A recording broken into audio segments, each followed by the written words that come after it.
All right, everybody, welcome on into the Central Committee stream with your host, Mike from PA. We are live once again. How is everybody doing today on the Central Committee stream? Green Gang winning big in UK. Nice. The eco-populists are winning? Is that what you're saying? The eco-populists are winning in the Green Party as opposed to the like upper middle class neoliberal Greens? 85% mandate. So welcome on in, everybody. We are live once again. The Central Committee stream is doing awesome. We've got a lot to talk about today, including, I think I have to talk about the Bad Empanada Crashout, right?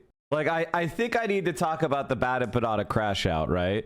And I do want to point out, and I think that, honestly, it is weird how when I inadvertently made a comment 11 months ago, that is not what I believe. There were a lot of people that wanted to jump on to their streams and like accuse me of being a Nazi or being bad, right? Being hateful, right? Being anti-Semitic. But when Bad Empanada literally does blatant transphobia, and I don't like the term, but I think it has to be described as just plain fat phobia. Where the fuck is the same smoke? Where's the smoke? It's a little bit odd to me. I mean, if we believe in accountability, let's do a little bit of accountability. Like, it is what it is. And here's the thing. I don't think he should be canceled or whatever, but his take was fucking transphobic. Period. Like, really transphobic. He's boring as fuck. There are more important topics. Wait, I thought we were all about accountability. What happened? What happened? What happened to accountability? People were calling me a Nazi. What happened? Is it just a chance to trash Mike? And then that's what it's very important. It's very important to trash Mike. What happened? It's in large part just vitriol against you as a person. Wait a minute. Wait a minute. How could you hold him accountable when he has no skin in the game? I mean, we all have skin in the game. All I'm trying to say is, like, it's weird. It's weird. You know? Where is the energy? Where's the energy? Where's the fucking energy? I don't get it. He's white. He did a lot. You know, where the fuck is the accountability? I could care less about B. I don't pay attention to him. I don't watch anything he does. I only know him from this stream. It might be good to pull up the tweets in question. We'll talk about it later. We'll talk about it later. But I'm just saying, where is the like? I think blatant transphobia is more dangerous than an 11th month clip. You know, like where's the accountability? It's fucking weird, man. Where's the fucking accountability? I'm serious. I'm dead serious. He also said that indigenous people don't care about being called Indian. And from what I understand, there are some people who prefer the term American Indian that are indigenous, and there's a large portion of indigenous. There is a strong and robust disagreement on this point that he dismissed. Like, what's going on here? I've never done anything that fucking crazy. Hassan is now banning any mention of Bad Empanada from now on and won't talk about him on stream anymore going forward. Do you have clips of that? Do you have a clip of that? I didn't see that. He's a lot harsher on people he hates, lashes out in ways that you don't. Maybe people don't have the same expectations from him. I'm gonna say that that's not okay. That's not okay. I reject that. That's not okay.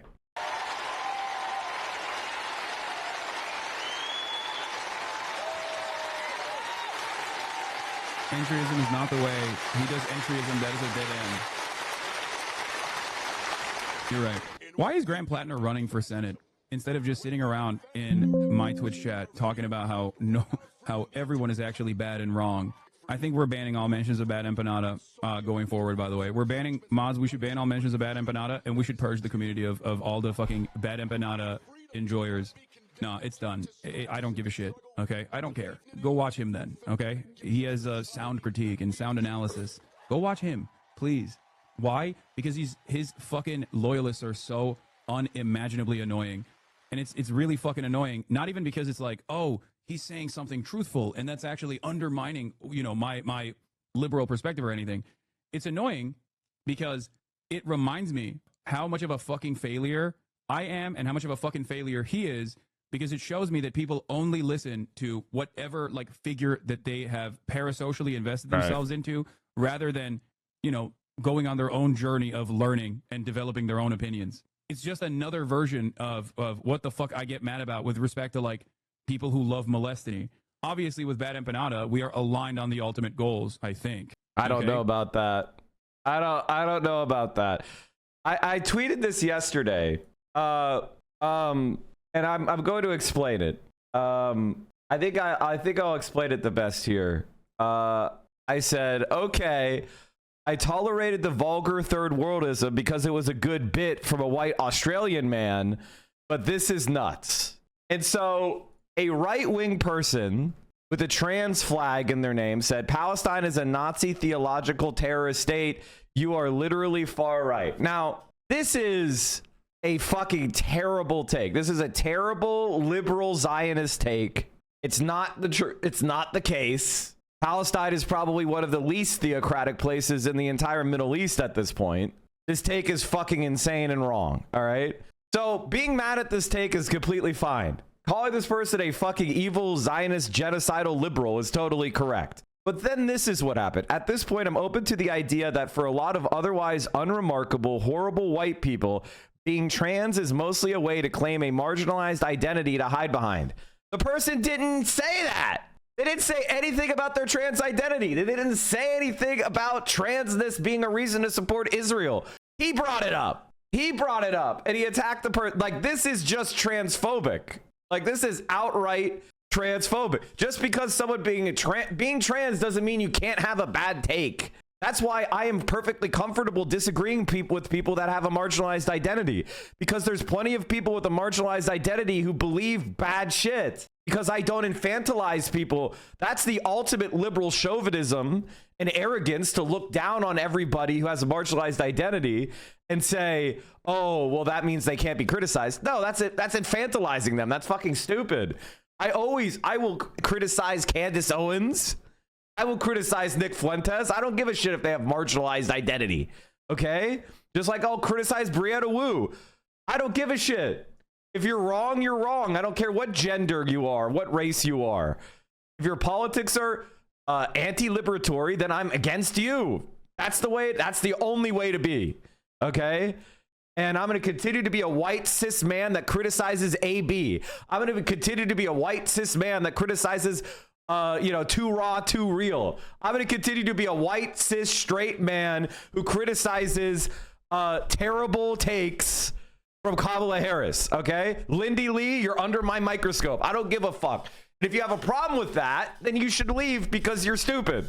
I'm going to continue to criticize ContraPoints' liberal Zionism. All right, soon you will be canceled again. Do you just want me to ban you? Do you want me to just ban you? BE will be proven right about Platner, and you will have to say, oops.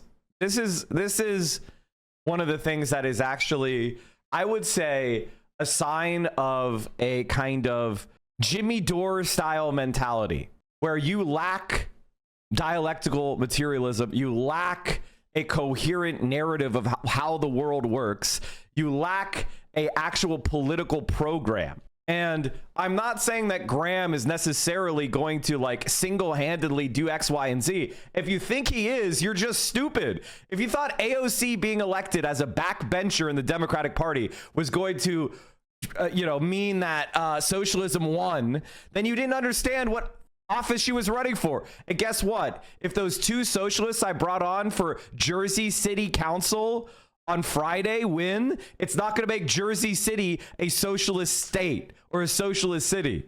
And if you expect that to be what we're trying to do, then you're stupid.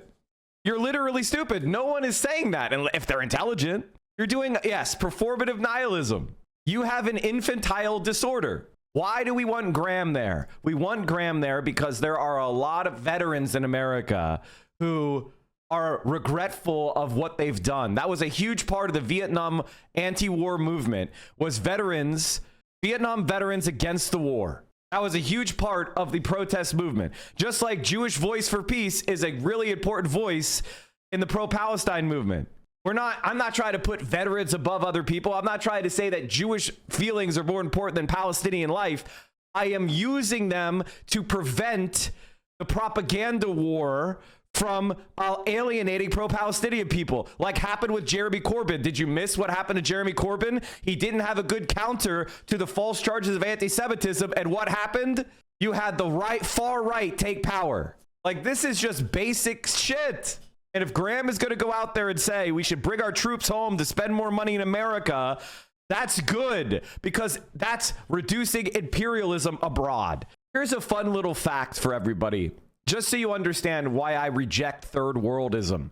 There are 100 million people in Europe and America who have food insecurity. I'm sorry, but if you don't know where your next meal is going to go, you're not a labor aristocrat. Now, you don't have to ban this guy. You don't have to unban. You don't have to ban JP Swede. You don't have to ban him.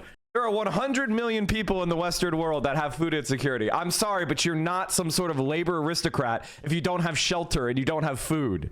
That's nonsense. And those people have a gigantic interest in aligning their working class movement with the third world, which is happening, by the way.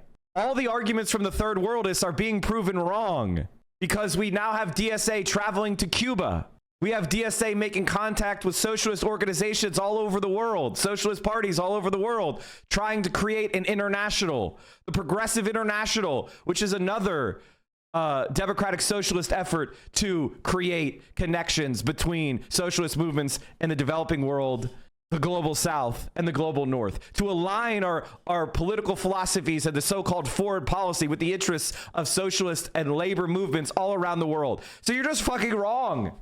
You're just wrong on the facts, and you're giving yourself permission. You're a Westerner.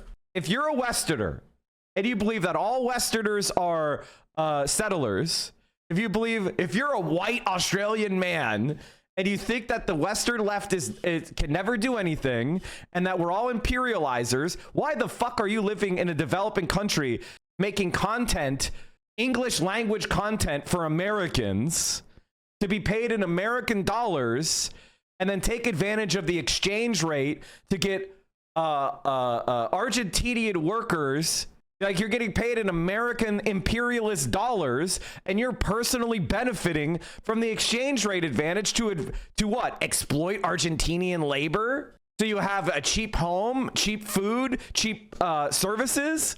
You are literally taking advantage of American foreign policy if you get paid in dollars and live in a third world country by making slop content for Americans. Like, let's be totally fucking honest. Let's turn this lens of critique back on yourself, man. If you are saying Western white people should not or cannot be organized or need to be, suffer unlimited Western white genocide or whatever the fuck, like literally genocide, not like memeing on white genocide, like actually kill them, then, or wait, we need a nuclear war so that socialism can happen. Why don't you get started with numero uno? And Graham is literally saying, he's using his veteran status to argue against American imperialism, to argue again, saying the wars that he fought in were in vain, that the Gaza genocide needs to be stopped, that the United States need to do an arms embargo on Israel. That's like, now, is he going to be able to do that on his own? No, unless we elect a lot more people like him. Unless Democrats feel like they'll lose their primaries, unless they separate from Israel. Just like that's how we ended the Vietnam War. Republicans wanted to keep the Vietnam War going, but it took there was a large faction of American foreign policy that wanted to keep the Vietnam War going. There was a large faction of American foreign policy that wanted to keep the Afghanistan war going. Joe Biden pulling out of Afghanistan was actually worth it. But then he went and did a genocide in Gaza, which was way worse. So any credit he would get for Afghanistan is completely swept away because he supported Israel's genocide. In the past, B made videos criticizing British turfs. I think the core problem is that over the years, he created a sycophantic following that incentivizes some of his worst personality traits. I mean, listen, I liked Bad Empanada because he would criticize us, but now it's gotten to the point where this isn't criticizing people. This is literally just spreading transphobic shit. Just telling us not to organize. So the America empire falls is ludicrous. That's not analysis. That's baby shit. That is literally baby shit. The United States empire is not going to fall. The Europeans are too invested. America is too powerful, too rich. We have control of the financial system. We have the largest military. Yes, China is challenging us. Yes, India has been pushed away from the American orbit by Trump with his tariffs. Yes, Russia, under Putin is in direct opposition to the American Euro-dominated order. But they haven't supplanted the U.S.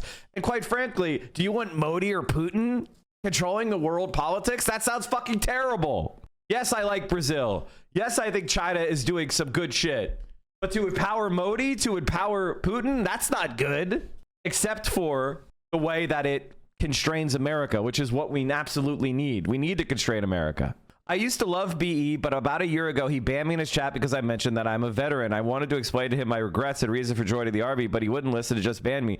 Then the next day, he was annoyed as he wanted to debate a veteran, but he had banned them all. Because he's doing performative internet virtue signaling. That's what he's doing. I totally understand why Iraqis would hate American veterans. I would never expect an Iraqi or a citizen of Afghanistan to like an American veteran. I would never expect anyone from a country that was victimized by the United States' imperialism to like American veterans. I would never expect that. But if you're a Westerner and a veteran is saying, "Hey, I'm a veteran, and because I'm a veteran, I regret what I did." Our society pushes people into the military. America is a social democracy if you're a veteran. A lot of people aren't able to get a college degree or get health care or own a home. And does that make it okay to do imperialism? No, it doesn't. But you created a poverty draft where you create these coercive incentives. If somebody comes out of that and then they want to be a leader who's opposed to further imperialism, to disrupt the narrative of American life, that's a good thing. And that has always been my position. Just like, by the way, when the Chinese were fighting the Civil War against the KMT, they would accept entire armies that would switch sides. Mao Zedong marching on Shanghai, and the army defending it wants to join the communists, they would accept that. Literally, the people they were just fighting in combat, they would say, "You want to abandon the right-wing fascist army you were fighting for and join in with us? You claim to be a Maoist. You claim to be a third worldist." Chairman Mao literally allowed people to switch sides. So many of the Bolsheviks fought under the banner of the Russian Empire. There were generals of the Russian Empire who switched over to the Bolshevik side to lead the Red Army. Should we have not done that? Should we have only had baristas leading the fucking army? I mean, this isn't even close to any kind of idea that makes sense as far as it is posturing for an online audience. That's what it is. Can we see some clips of him saying he regrets his service? We're gonna do that. But this shit is just insane. I'm sorry. And we need to, I like Bada Parada. Even when he criticized me, even when he went after me, it's fine. And by the way, I don't hate Bada Parada. I actually like a lot of his work. I just think that, I don't know if listen, October 7th is incredibly disheartening. I'm not going to lie. Okay. I understand the genocide that's gone on since October 7th in Gaza. It's incredibly disheartening.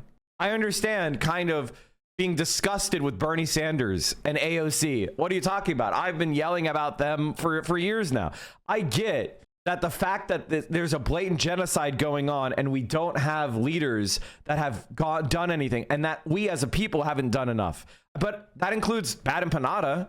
Has he fucking done an attack? Has he sabotaged a weapons factory? Has he tied himself in front of a train to stop weapons from being transported? We all could have done more. So I think it's pretty rich to you're not an or Bada Panada. You are one and the same. We haven't self-immolated. We haven't launched attacks against these organizations. We are doing revolutionary combat. None of us are. You can't hold yourself up as some sort of orb of criticism and then not expect a little to come your way. Bada Panada doesn't even promote any third-party option. It doesn't do much. He doesn't believe that Americans could ever do anything, so he thinks we should kill ourselves. That's it. It is an absolute moral responsibility in this moment for the Green Party to step up with the bold politics that I know that we have. to say to people that we can and we will lower your bills. We will nationalise the water companies. We will hold this Labour government to account. Because when we look at Keir Starmer and what this government have been doing, whether it's the two-child benefit cap, the disability cuts, the genocide in Gaza, my message to Labour is very clear. We are not here to be disappointed by you. We are not here to be concerned by you. We're here to replace you. Do I think B is a Settlers reader? I honestly don't even think he's read it. Because if you do read it, you're struck by how poor the scholarship is. How poorly argued and written it is. I think a lot of people just say they read Settlers because they want to be edgy. But they actually haven't read it. Because let me tell you, when I read it, I was like, this is... Honestly, I was like, this seems like something that a CIA agent wrote as a joke. And here's Greg Stoker, an American veteran who's putting his life on the line to go on the Gaza flotilla. Now, I'm not saying that you should be like worshiping this guy, but he is putting his own ass on the line. And he's saying, I'm going to put myself into the harm's way of the Israeli military and the Israeli torture prisons. I'm going to use my privilege as a white American citizen to go and try to bring food to Gaza. I think this deserves respect. And if you're the type of person who says, I don't even understand, like legitimately, there is a lifestyleism that has started to creep into all of our communities. I don't know how to put it. Is there a place to enjoy his output? Yeah, I will still, if Bada Panada, unless he bans me for watching his shit, if he makes a good video, I'll watch it. Because I believe in solidarity. I believe in calling comrades in, not calling comrades out. But like, this is crazy, man. It's crazy. It's crazy to post transphobic shit. I don't think he's transphobic. I think he posted something that I see all the time, which is people using identity to cover up for liberal or even right reactionary takes and say, you can't criticize me, you're white. And then they say some shit like Trump is good. Like, no, like obviously we have to call out the cynical use of identity politics to push right-wing narratives is not fucking legitimate. But that's not what that person did. All that person had was a trans flag in their name. You know, going out and attacking this guy because he's a veteran and joining the Gaza flotilla is batshit. My name is Greg Stoker. I'm a former U.S. Army Ranger who conducted 4 combat deployments to Afghanistan, and I'm now an anti-war activist and journalist at Mint Press News. I've joined the veteran delegation of this humanitarian flotilla to raise awareness and demonstrate to Americans that whatever violence we do overseas comes back home. Whatever our government is willing to do to Palestinians, they're willing to do to you. If they're willing to annihilate an entire people for ideology and profit, what does that mean for your future? This isn't just something that's happening in the Middle East. It's happening in your own backyard. So free Palestine. It's the front line. My name is Mo, and I'm a former Marine Corps drill instructor and helicopter mechanic. Now, I'm an anti-imperialist activist and humanitarian. I've joined the veteran delegation of this flotilla to stand in solidarity. If you want to do white national ethnic state, you better shoot your fucking self in the head, you stupid effing W. Like, are you schizoing out right now? Not a single human being on planet Earth was ever white. Whiteness is a genetic abnormality created during the rib destruction of Adam. Oh, this guy's fucking based. Yo, this guy's fucking based. Okay, I was about to say like, whoa, dude, you're losing it. No, using the WIGGERS, I think that's an anti-black term. It's like I think if you use that, that's unironically anti-black. You're trading on the N-word. It's the same thing as the way that the wire back or the clanker. Did you notice that, like, at first I thought clanker was kind of funny because of the Star Trek memes, right? But it's very clearly just barely veiled anti-blackness. It trades on anti-black tropes. It trades on association with black liberation movements. I'm black and it pisses me off nonstop to hear white people using, yeah, exactly. Like, we don't allow people to use that. Also, your chats are being held and I'm not going to post them. Like, I the wire, like when people said wire back or Rosa Sparks, I think everybody understands that we're just doing racism. We're just doing racism. Like, that's it. It's not funny, in my opinion. Again, clanker was funny. Like using humor to talk about what if AI becomes sentient. Like, you know, that's an interesting philosophical discussion to have. Like, literally, like, could there be a sentient artificial intelligence, and what rights should they have? You know, Measure of a Man. This is Star Trek The Next Generation. I'm a nerd. I like these kind of ideas. But the way that people have just used it to like be able to use slurs, like create slurs that we immediately associate with an equivalent black slur or black figure, and then use all that shit. That's just racism. That's just anti-blackness, man. And it's not okay. Yeah. Yeah. Brett Spiner, there you go. The problem with racial humor is that actual racists don't get the joke, and it makes them feel validated in their racism. I mean, there's a lot of complicated discussions we can be having. Okay, this guy, you're using the W slur like 5 million times. I already told you not to. Your account is old. Your account is only like 2 weeks old, so come back on your main. You don't get to come in here with a 2-week-old account and post the W slur. Like, get the fuck out of here. You're done. This one's bad. This one, like, I don't think Stanzi is racist at all. This isn't the one I was thinking of. I think this, I mean, I think it immediately starts to not hold up. What's the one where the guy pretends to be a cop? You guys have that one? Trump's health is not well, and the White House insiders say he frequently mentions heaven. Okay, this is just bait. This is literally bait. You got tricked by a blue checkmark account. Come on. Come on. This is the one I'm talking about. Okay, this one is like, this is racist. Sit in the back of the bus, Rosa Sparks. Ah, hey, Wireback, going somewhere, are you? These rust monkeys want civil rights now. Martin Luther Clanker has a simulation, does he? Winston Johnson. Sleep tight, George Droid. Clanker lives matter.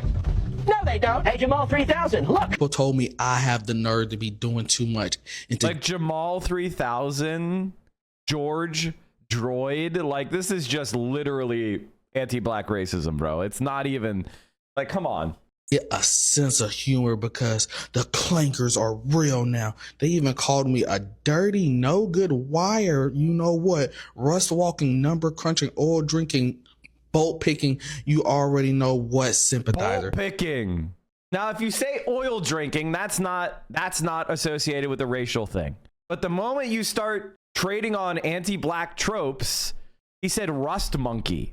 Like, that's another example. Those are anti-black tropes. That is racist, man. I'm sorry. It's bolt picking. That is trading on anti-black slurs. Didn't the etymology guy did a thing on this? Fuck, what's the etymology guy? The etymology nerd. He did something on this like weeks ago. This guy, by the way, if you want somebody who makes content that's political but isn't making political content, this guy is amazing.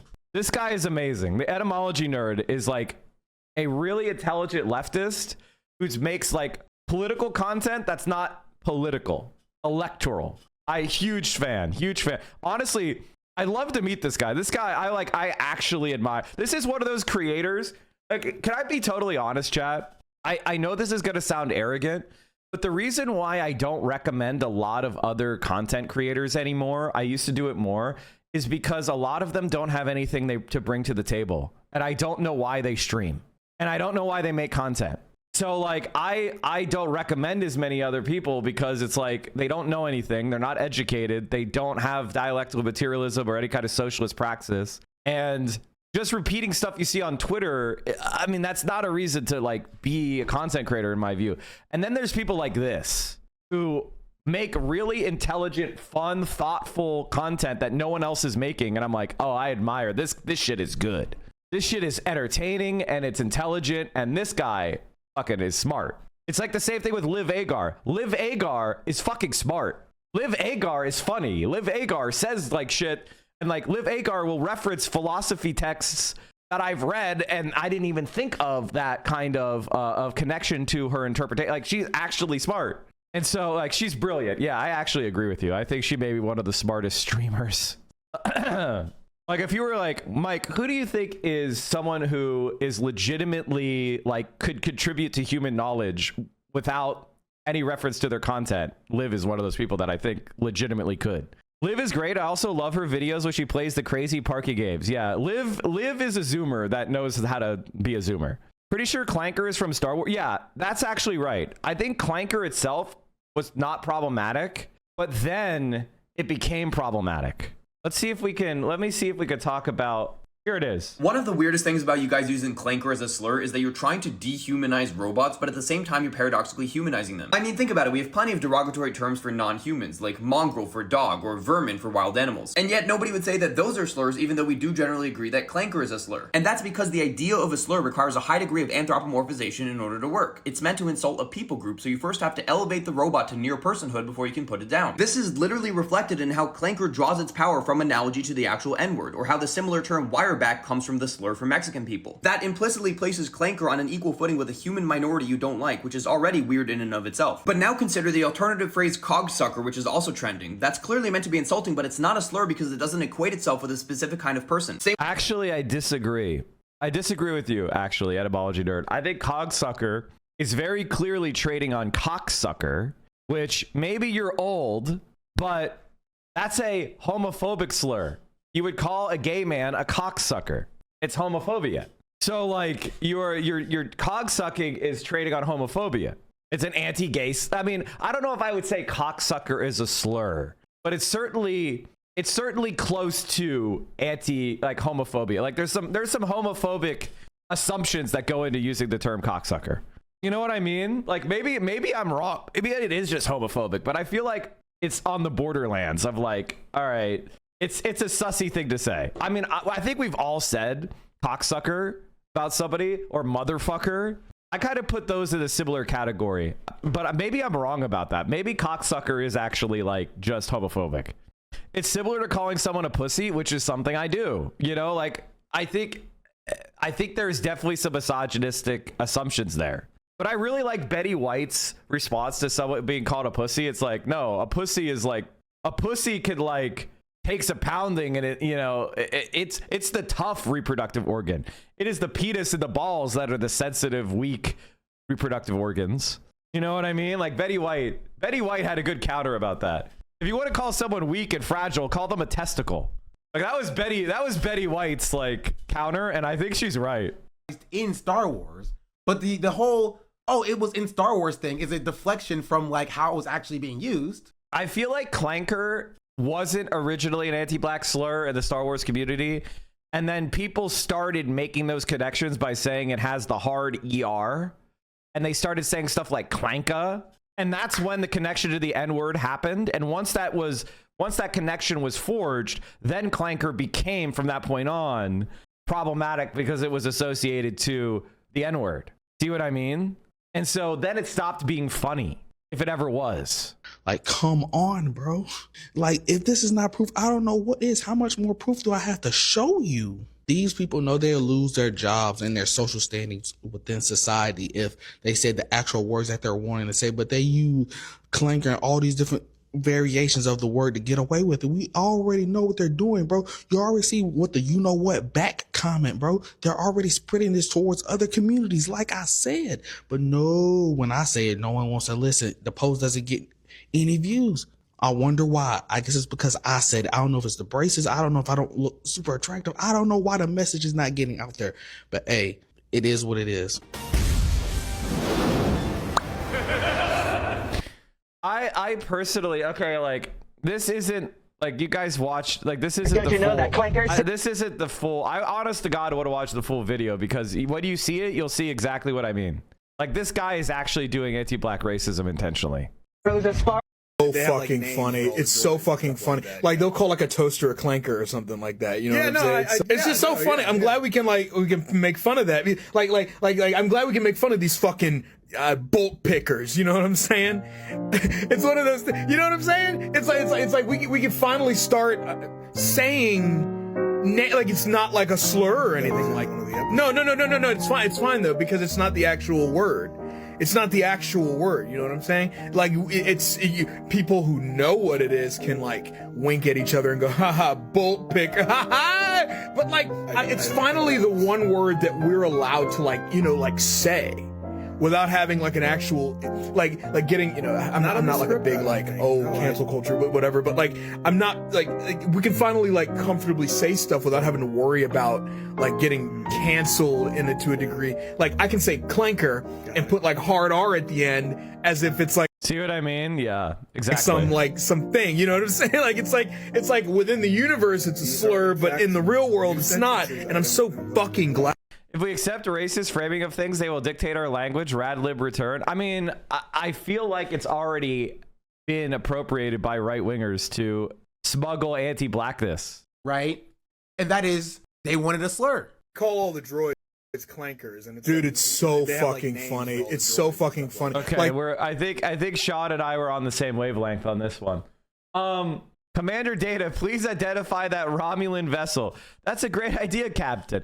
Identifying a vessel is a great place to start at any tactical or strategic outer space situation. This vessel appears to be a 23rd century Klingon bird of prey. Are you sure? Like I said, we're pretty sure it's Romulan. Oh, of course. So sorry about that. You're right. A closer examination, it's a Romulan vessel. Can I recommend some Sung brand products that could help you with that? Did I mention the plight of oppressed whites in South Africa? Yo, dude. It was a slur people created to shit on AI, and of course, when people are wanting to create new slurs, it's going to end up racist as fuck. Who'd have thought? That's what we were watching from here. Let's watch this from the beginning. One of the weirdest things about you guys using clanker as a slur is that you're trying to dehumanize robots, but at the same time you're paradoxically humanizing them. I mean, think about it, we have plenty of derogatory terms for non-humans, like mongrel for dog, or vermin for wild animals. And yet nobody would say that those are slurs, even though we do generally agree that clanker is a slur. And that's because the idea of a slur requires a high degree of anthropomorphization in order to work. It's meant to insult a people group, so you first have to elevate the robot to near personhood before you can put it down. This is literally reflected in how clanker draws its power from analogy to the actual N-word, or how the similar term wireback comes from the slur for Mexican people. That implicitly places clanker on an equal footing with a human minority you don't like, which is already weird in and of itself. But now consider the alternative phrase cogsucker, which is also trending. That's clearly meant to be insulting, but it's not a slur because it doesn't equate itself with a specific kind of person. Same with the terms mongrel or vermin. They're demeaning to animals, but they don't claim to be slurs. So what you're actually doing with clanker is you're personifying AI just enough to treat it as subhuman. And I recognize that it's supposed to be a joke, but the more we mentally legitimize artificial intelligence as human, even subconsciously, the easier it is to believe in misinformation or fall into a loop of AI psychosis. One of the weirdest things about you guys— oh yeah, that's so true. That's so true. Like, I didn't think about that angle on it, which is like you're humanizing AI by calling it a slur. Let me see if there's more. Does he have more like AI clanker discourse? If you want to understand why the word clanker is currently trending as a slur for robot, I think it's best explained through the philosopher Jacques Derrida's concept of différance. According to Derrida, meaning is never inherent in a word, but instead emerges in relation to other words. So the fact that we had more neutral terms like robot and AI, but then started using this new negative word implicitly gives clanker a sort of pejorative power. It's also important that we adopted that term from the Star Wars fandom community. Other franchises also had negative slurs for robots, like Toaster in Battlestar Galactica or Skin Job in Blade Runner. Clanker, however, was different because its usage was more intuitive and flexible. It additionally already had an entire life as a joke on the prequel meme subreddit, so it contained what Derrida would call the traces of previous ironic usage, making it more easily adopted into memes today. It's also incredibly clear that clanker spread through analogy with the N-word, meaning that part of its power emerged from deferral to an actual dehumanizing slur. And that imbued negativity is certainly echoed from how the prequel meme subreddit was using the— Did you just say the C word? Yeah, exactly. Like, exactly. They said you can't say the A, clanka, that's our word. Like, that's all analogy to the N-word. Robot literally means slave. Yeah, isn't that like Slavic? Is it robot like Slavic or slave? From Czech, from robota, forced labor. It means forced labor, so that's literally slave. Joke as early as 2020. All of this together now creates an opposition to concepts like human and living creature, which perpetuates a hierarchy of exclusion similar to man versus woman or citizen versus foreigner. Clanker invokes that binary contrast to being sentient, in turn creating a violent framework from which we can legitimize our cultural distaste for artificial intelligence. If you want to understand why the word clanker is currently trending as a— yeah, I mean, I'm sorry, I don't know why we got off on this tangent, chat, but I'm glad we did, because it has been kind of— I was one of those people that was like, for like a week, I was like, aha, clanker's kind of funny. And then I was like, oh, it's been ruined. Oh, it's bad. Oh, I was wrong. This is bad. Yeah, we shouldn't do that. Yeah, we shouldn't be doing that. The reactionaries ruined it. They're using it to try to— the fascists and the racists ruin it. All right, let's finish up the bad empanada shit. But it's so fucking dumb and childish to come in here and be like, wow, well, he said this. I don't care. He is an irrelevant figure. He's even more irrelevant than I am, okay? And I'm an irrelevant figure in the grand scheme of things as well. You guys have propped us up, myself and Bad Empanada and whoever the fuck you watch and listen to, as though we are we are these like these beacons, these political revolutionaries or whatever. Okay, it's not the case. It's not the case at all. Accelerated fascist administration. He's also openly communicating that what Israel is doing with our support is a genocide. So he absolutely passes that. He absolutely passes that bare minimum standard. These are my metrics. You might have different ones, and that's okay. But the thing I won't allow you to do is come in here and just fucking chirp because you watched a fucking YouTuber and you're just trying to relitigate his anger in here because it makes me feel like you don't have any fucking stake in this at all. And for you, praxis or political action and political engagement is simply yelling in a fucking Twitch chat, and that's morally repugnant. Okay, it's disgusting. Go build the fucking vanguard on your own on the countryside. That's it. It's so fucking sad. Like, you're no different than DGGers, just so you know. Just because you're doing it at the behest of what you assume is like creating a Marxist-Leninist vanguard or something, or exhibiting revolutionary class politics in your mind, doesn't change the dynamic at all. You are literally doing the exact same thing. You are simply wearing politics as a sleeve to advance drama. It's fucking idiotic. It's childish. It's parasocial. It fucking disgusts me. That's it. Yeah. You're just doing drama, but Marxist style, I guess. Okay, H3, the H3 subreddit said, Mike Frumpy draws the line at transphobia. Okay, I tolerated the vulgar third worldism because it was a good bit from a white Australian man, but this is nuts. Okay, when did I tweet this? I tweeted this at 1:51 p.m. What time did Hassan do his, like, say this shit about Bad and Panada? This was posted 12 hours ago on Leftovers H3. I posted my tweet 18 hours ago. So I said this before Hassan ever said a word about Bad and Panada and whether or not I criticized Bad and Panada before Hassan did. Okay, like, this has nothing. And then H3 says it's come down to the hold on, let me see. Can I just say, if Hassan didn't start distancing himself from Bad and Panada, how much we want to bet Mike would just go along with this? I would put money down if Hassan still endorsed what this dude said, Mike would be liking this tweet. Like, this is destiny, people. This is just make-believe in their brains. If you know me, you know I don't do this. If you've ever watched me, that's why I criticized AB first, dumb fuck, when everybody else was trying to be like, oh, leave the crew alone in Hassan's community. I was criticizing AB. I criticized Bo of the Fifth Column when all these other streamers were kissing his fucking ass for clout. I attacked Vosh when everybody else was kissing his ass for clout because of why? He was doing anti-black racism against Professor Flowers. Because he was doing pro-NATO propaganda. Shut the fuck up. You guys, like, I'm a take maker. I don't follow Hassan's takes. I make the takes first. And Hassan either disagrees with me or agrees with me. I don't go listen to Hassan for my shit. You fucking idiots. That's ridiculous. You can never have watched my stream if you believe this. Like, if you honest to God believe this, you have never watched my stream. Like, literally, that's nonsense. Hassan says bad, I say bad. I said it first, bitch. When was the Oligarchy tour? The speaking program started at 3 p.m. The speaking program started at 3 p.m. I posted this at 1:51 p.m. I posted this an hour before this was happening. Literally, this is just nonsense they made up because they don't care about the truth. That's why they cut off the time that I posted, liar. Let's see. This guy, let's go ahead and check this guy out. Hassan named Rolling Stone. What a fucking dope. I heard Destiny fans were mass downvoting, leaving the community. I suppose I was ahead of my time when I was telling Destiny supporters to get the fuck out of the subreddit months ago and got downvoted to oblivion. Bro. Are you going to cover the Trump announcement today?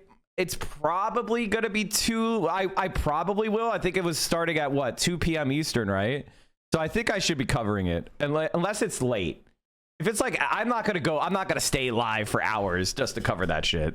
Anyway, long story short, this is a fundamental divide between me, Hassan, and other people that claim to be left wing. If you do not believe in the American left trying to organize itself, or the Western left trying to organize itself at international to support leftist movements all around the world, then I don't want anything to do with you. If you're actually just an online anarchist or an online third worldist, you're fucking useless. Now, you could criticize white people. You could criticize America. You could criticize all of us for not doing enough. That's legitimate. But if you say, I'm going to actively sabotage everything you're trying to do, if, oh, you're a veteran in the Gaza flotilla, kill yourself. Like, if you're that guy, actually harmful. You're actually harmful to an international movement demanding the end of the genocide. You are. All right, let's get going into, let's see what Graham actually said. Let's watch his actual speech. In a state of panic followed.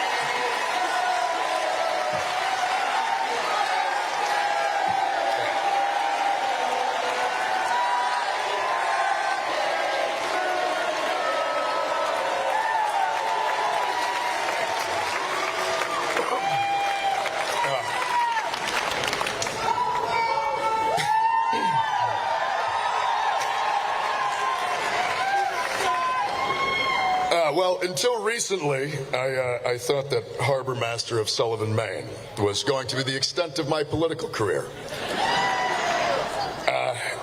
And now I am here.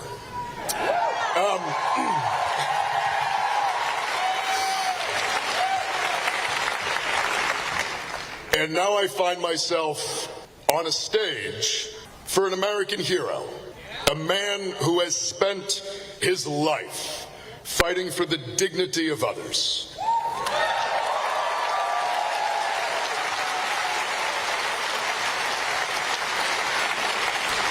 A man who has had the courage to speak truth to power, to take on anyone who stands in the way of creating the country that we deserve. And I want to say thank you to Senator Bernie Sanders.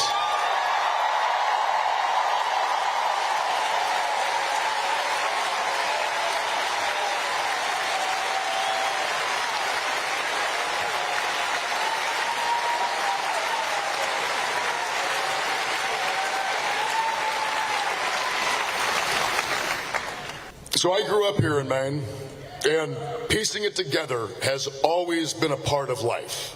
Working multiple jobs, seasonal jobs. This is not a new thing for us. But in the past few years, it's really beginning to feel like hard work is not enough. Our hard work isn't enough to keep our hospitals from closing. It is not enough for us to afford health care, to be guaranteed a living wage, to afford groceries, to afford a home, to afford dreams of a future defined not by struggle, but by joy.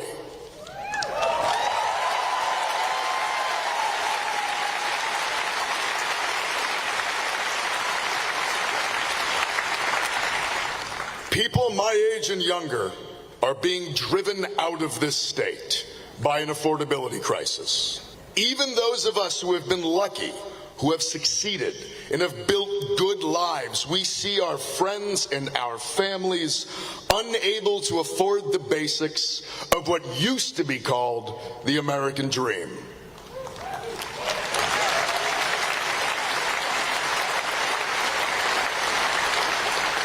My wife Amy and I are trying to start a family and coming face to face with the brutal economic realities of parenting today. Everyone in Maine knows in their bones that the system is screwing us.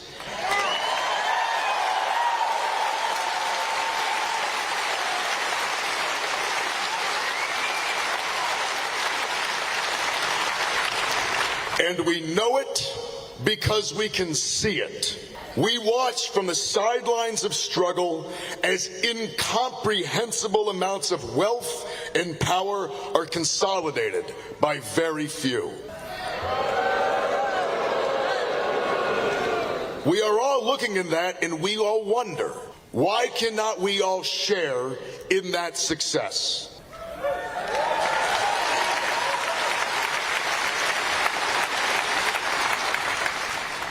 Now, I grew up in rural Maine, and I did 4 tours in the infantry. And I am not afraid to name the enemy. And the enemy is the oligarchy.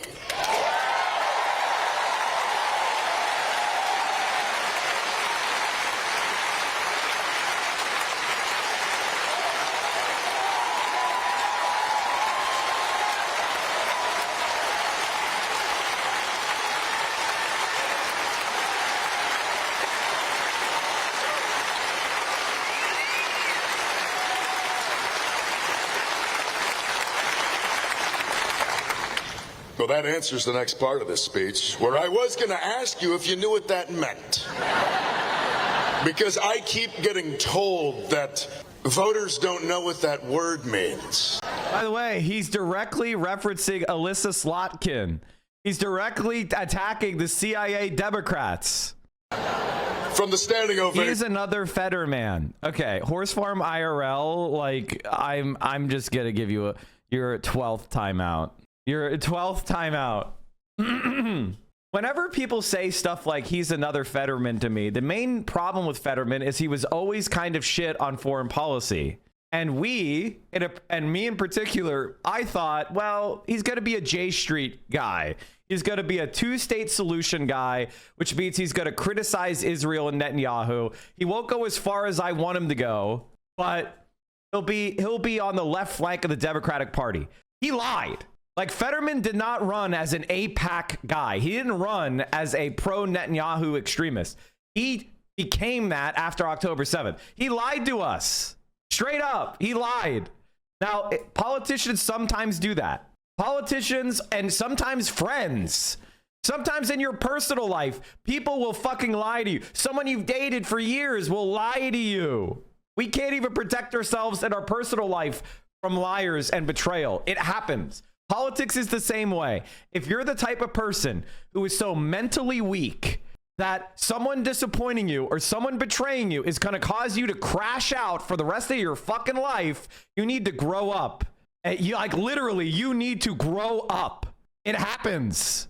All we could do is learn from the mistake. Were there signs? What are the signs? Like, if you're one of those people who gets cheated on by your high school, partner, high school girlfriend, boyfriend, whatever, and then you say, I'm never going to date again because I got my heart broken at 15, you're fucking stupid. You are stunted emotionally. If you look at politics and go, oh man, oh, I've been betrayed. Like, shut the fuck up. Everyone's been betrayed.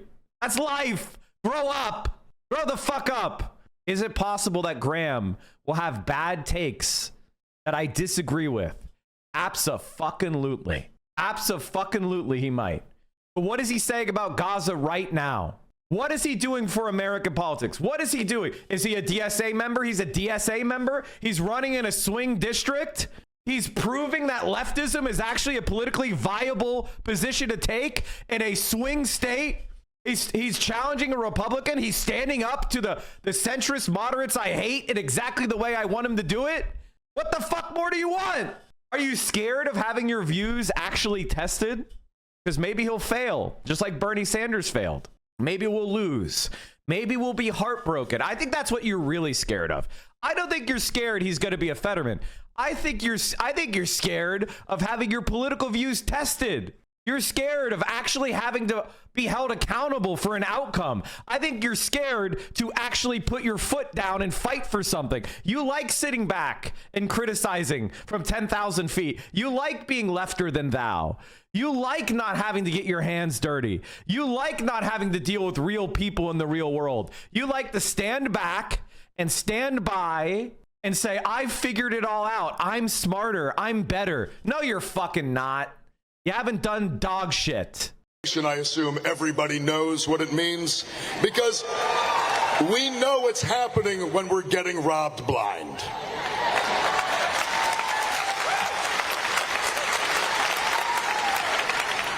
But let's be clear, we do not live in a system that is broken. We live in a system that is functioning exactly as it is intended.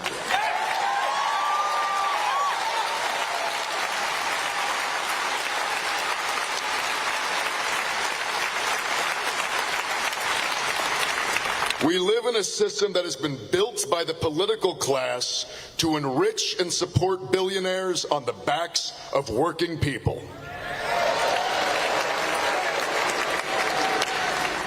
Politicians have made a series of decisions over the last 40 years that have resulted in the world that we see today. Their choices have left many of us with very little, while very few accrue vast amounts of wealth. In 1990, there were less than 100 billionaires in the United States. Today, there are over 800. When you look around, I ask you that when you look around, do you see a community and a state that is 8 times wealthier than it was in 1990? Much of the world that we have today is the specific result of policy choices made by establishment politicians. And the shameful truth of all of this is the blame cannot simply be left at the feet of one political party. It's both parties.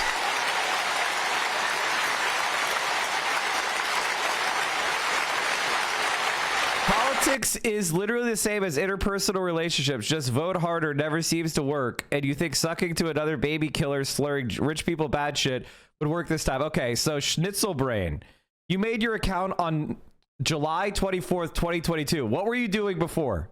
Now, I've been a socialist for a decade before you. So what were you doing on July 23rd? Let me see the receipts. I want some real shit.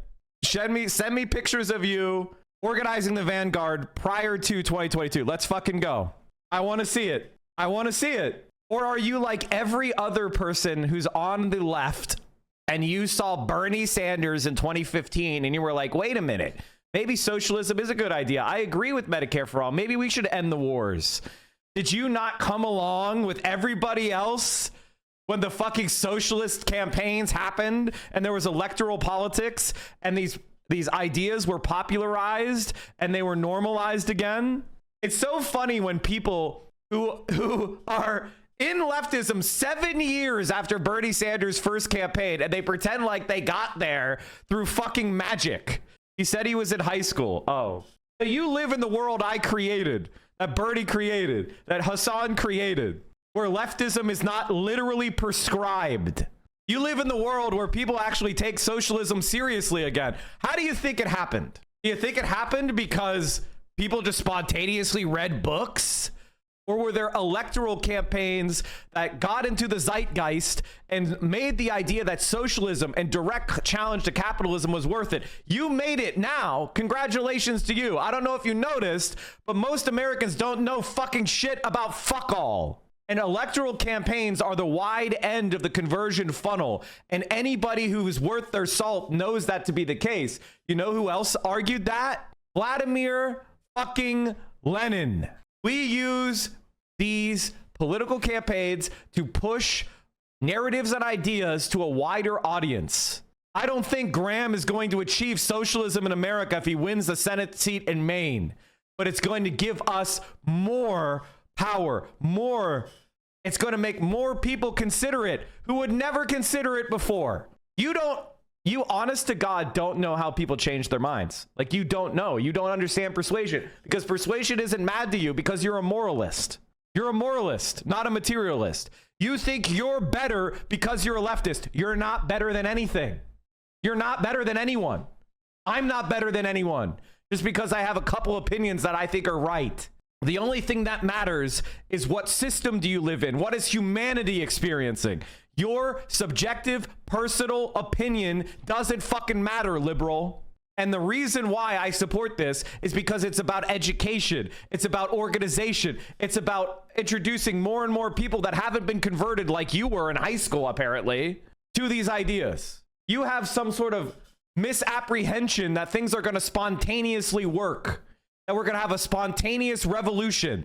that the contradictions of capitalism are going to somehow manifest, and then we're going to sweep away the state and capitalism all at once with no vanguard party, with no political organization, with no class consciousness. You're operating on baby tier shit. We are starting from bare ground, bare earth. We don't have a socialist movement. And this guy's candidacy is about convincing normies to think about these ideas, to become aware of their class. That's what you guys miss out. Is you want to divorce yourself from the world that you grew up in, the world that you live in, and you aren't.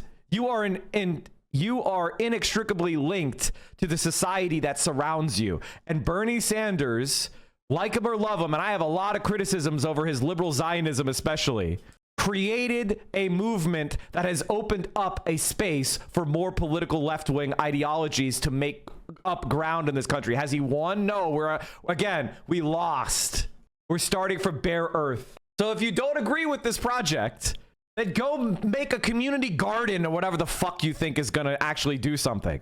Want the votes of working people, but neither has done anything lately to earn it.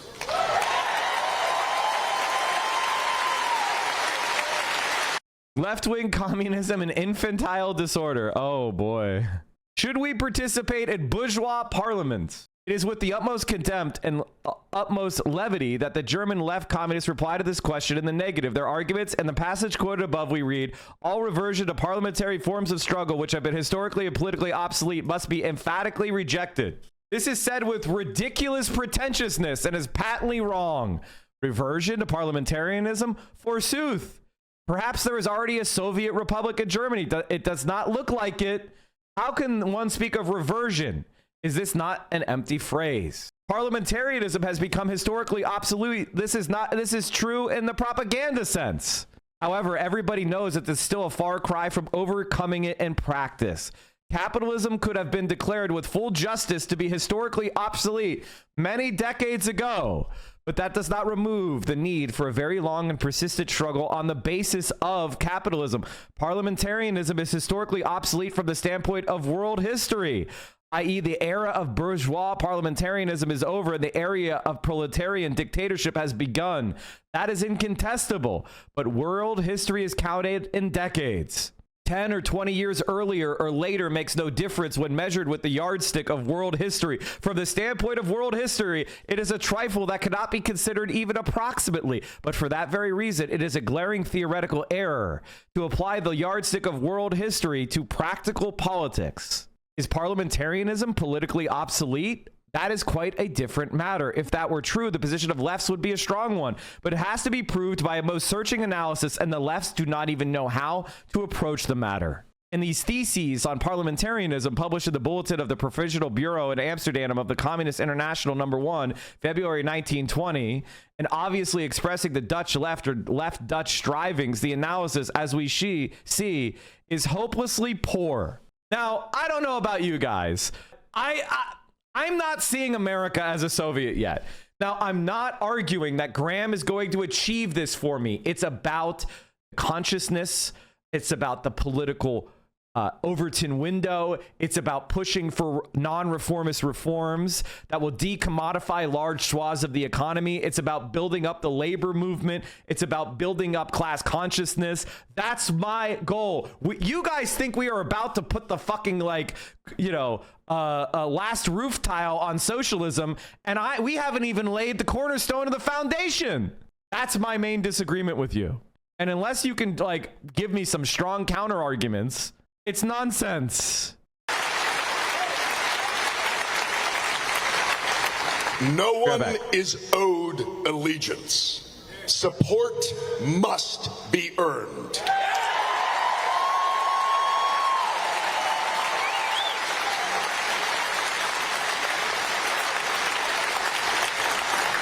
And that will never happen as long as Democrats are part of the same corporate apparatus that the Republicans are.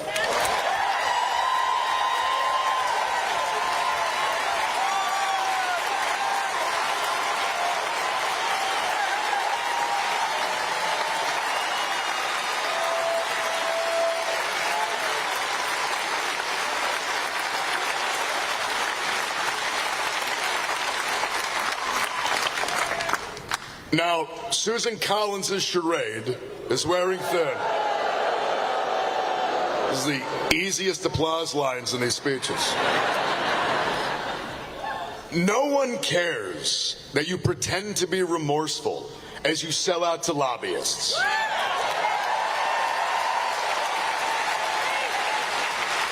No one cares while you sell out to corporations, and no one cares while you sell out to a president who are all engineering the greatest redistribution of wealth from the working class to the ruling class in American history.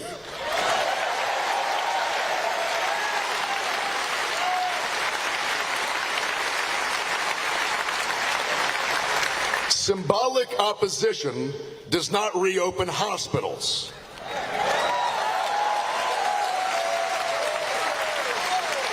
Weak condemnations do not bring back Roe v. Wade.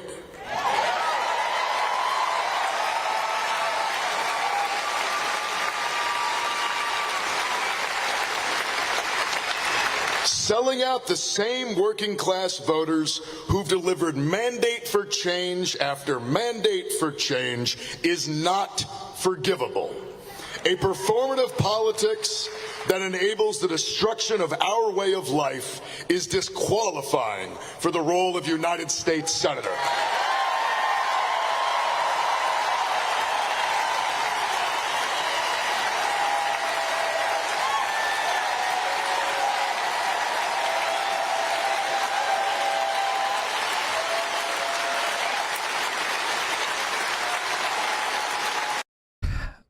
My gut feeling says don't trust him. Do you think I trust any politician? Do you think I trust any politician? I treat politicians like a dog. If I say sit and the dog sits, he gets a treat. If I say heel, but the dog pulls against the leash, the dog doesn't get a treat. That's the way I treat politician. Politician does what I like. I treat them like a dog. I pat them on the head and say, good boy. The moment they do something wrong, I yank the leash. Although I'm not really mean to dogs. This is a bad analogy, but you get my point. I hold firm. I like positive reinforcement with my dog training. Honestly, I think it works a lot better, but I like breeds that are food motivated. So, but you get my point. When the politician does the thing I want, I say, good boy. I don't trust them. I'm not a fan. Now, other people are parasocial. I'm not. I'm too autistic to be parasocial. I honestly don't like anyone that much other than Mia and my family. If I'm being completely honest, I'm not a fan. I don't have that in me. I like people because of what they do. If you are a good person doing good things, I like you. If you're a bad person who sucks, then I'll change my mind. Maine deserves better than Susan Collins. And Maine deserves an alternative who is not at risk of being mistaken as being beholden to the same status quo that she is. I am running because it is time for change.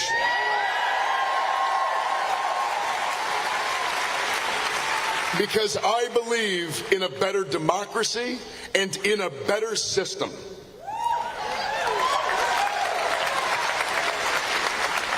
And I believe that a politics that is willing to sell anyone out is a politics that will eventually sell everyone out.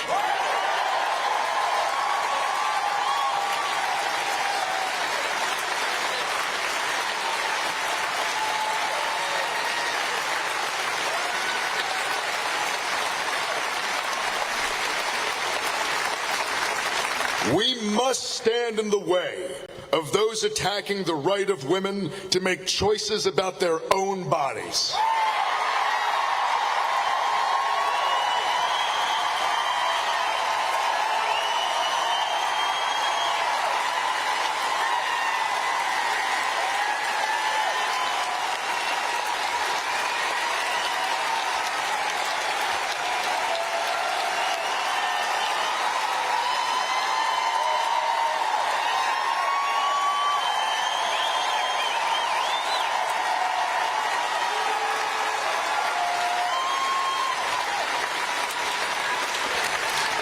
sorry, chat. He's not done with his speech. He's not done with his fucking speech. You're like, can I just talk for 1 second about the way that people pay attention to speeches? Listen to the speech before you start going, I can't believe he didn't talk about X, Y, and Z thing. He's not done. Save that for the end. Comment on what he's actually saying. What the fuck is going on with people? Legitimately, are you guys okay? Are you traumatized? Are you okay? Do you need me to like give you a hug? If you're tired, shut the fuck up. Drink some caffeine. You're in the Western motherfucking world. Buck up, buttercup. What the fuck are you talking about? You're tired. Oh, do you want another streamer to tell you how? Okay, I guess. Do you need some self-care? Oh, was unloading the dishwasher really hard today? Well, go take a nap. No, buck the fuck up. Walk the fuck in. Buck the fuck up. You're a lot tougher than you think you are. Jesus Christ. We must stand in the way of those attacking the rights of the LGBTQ community to have the same liberties and protections as everyone else.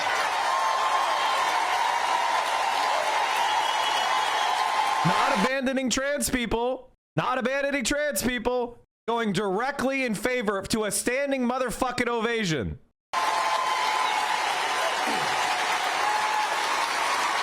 It's hard. I have end-stage osteoarthritis. Mandy, you are tough. And I know you are. So thank you for being here to show all these like able, these people that aren't suffering from chronic pain conditions, that they are a lot tougher. Be as tough as Mandy is. Mandy is cool as fuck.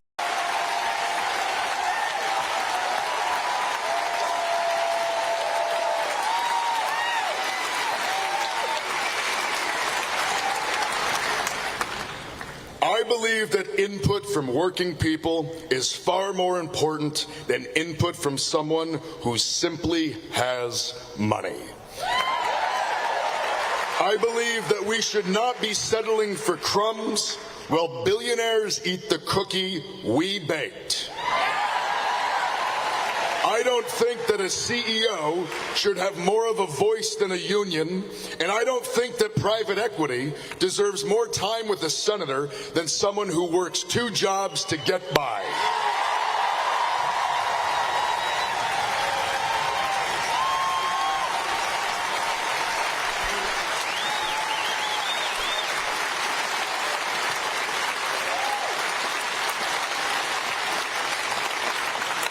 I do not believe these things, and I believe that the reason we are in the straits we are today is because that is what has happened. But it has happened because we let it. And the world that we live in today is not how it has to be.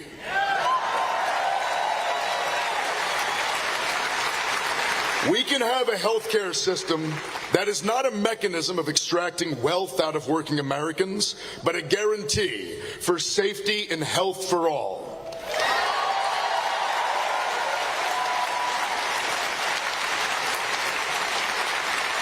Major life events like buying a home or getting a college education can be points of joy and pride, and not relegation to a lifetime of debt.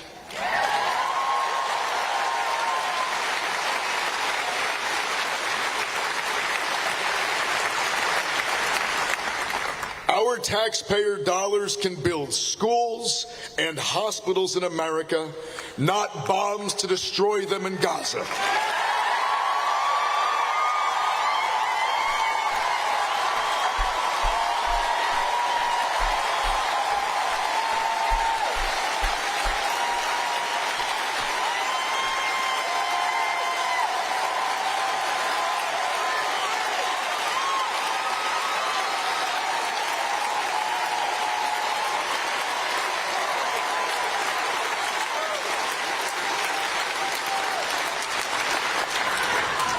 We can take back the wealth that belongs to us, that has been stolen by corrupt politicians and the corporations that bought them.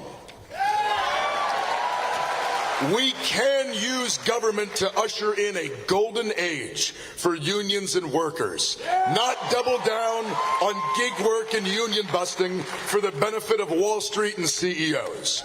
And we can have an economy and a government that works for the 99% and not just for the 1%.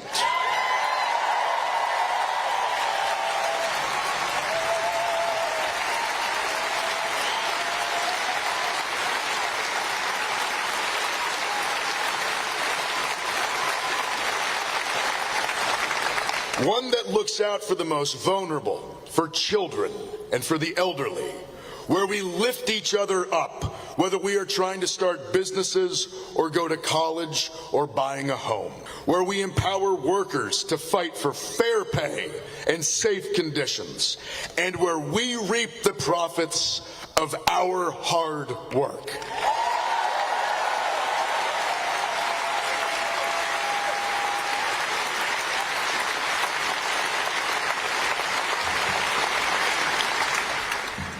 To find that path forward, we need only...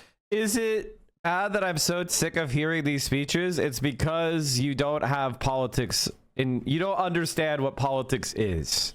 You only understand politics from your perspective. This is a failure of empathy. It's a failure of intellect. Sorry, but it is. I know this shit. I've known it for decades. What, you don't think I know every single fucking thing he's gonna say before he says it? I'm sitting here. Do you think I'm surprised by shit he's saying? But this isn't about me. It's not about how smart I am or if I've heard it before. It's about this is a specific geographically located movement of people to secure power. This is about normalizing these beliefs that many Americans may hold but don't have a political access to operate on. If you believe in this shit, if you believe in fighting the oligarchy and the capitalist class and American imperialism, congratulations, you've done it. You figured it out. Now the job is to get that into practice. You're bored by attempts to bring that into practice. You're bored in building movements to actually get it done. This is the part where it gets interesting. Is this an intellectual masturbation exercise for you, or is this about getting political power? How many generations of socialists have there been who have lived, fought, and died without achieving their goals? Why are you so fucking arrogant that you think you deserve it without a fight, without effort, without striving, without failure, without setbacks, without betrayal? Who the fuck are you? Countless millions have died in this struggle, and you want it handed to you? Oh, I had to listen to a fucking speech. Shut the fuck up! People died! They had their whole futures erased! Grow up, read a book, toughen up. Only look down on the shoulders of the giants we stand on. The legacy of the labor movement.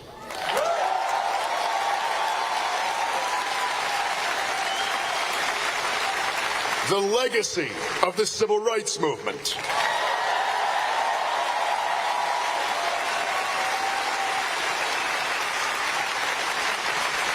And these are legacies of not asking permission and hoping those in power are going to give you what you need. These are legacies of building power.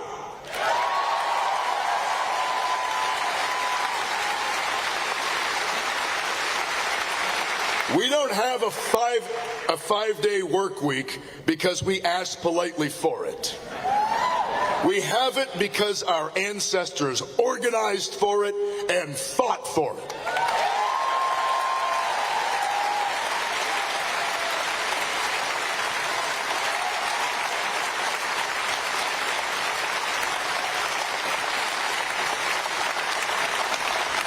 Regardless of what some might want you to believe, power exists for those who are willing to organize and to take it. And power is for the people.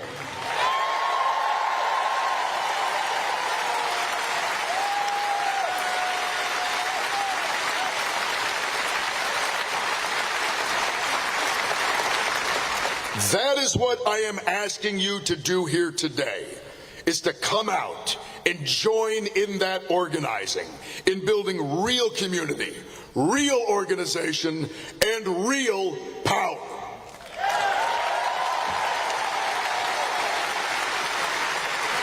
I am not just asking you to vote for me. I am not just asking you to donate money to me. I am asking you to show up, to come out, go to events, knock doors, do the hard work, do what is uncomfortable, and that is to connect with your neighbors and help us write a new story that leads us from this troubling chapter of our history.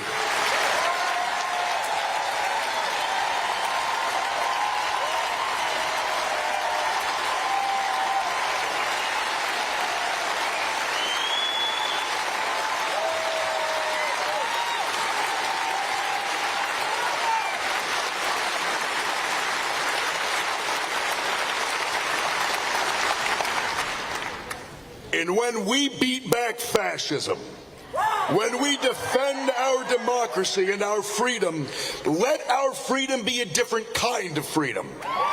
Not merely a romantic freedom, not freedom that's solely about defensive infringements on your rights, but a freedom that is material.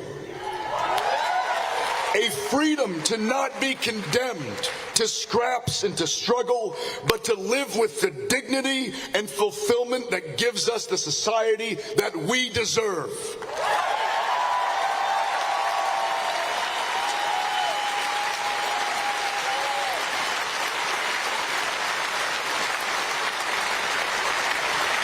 Where instead of dreaming of a life where we can get by, we can afford a life that allows us to dream.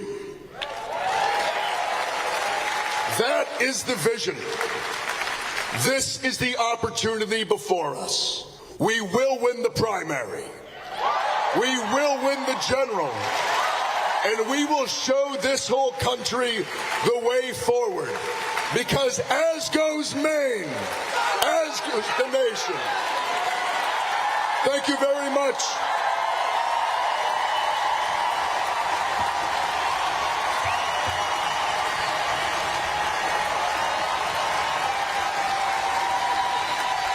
Have I reached out to him? I did. We'll see what happens. Please welcome to the stage, Troy Jackson.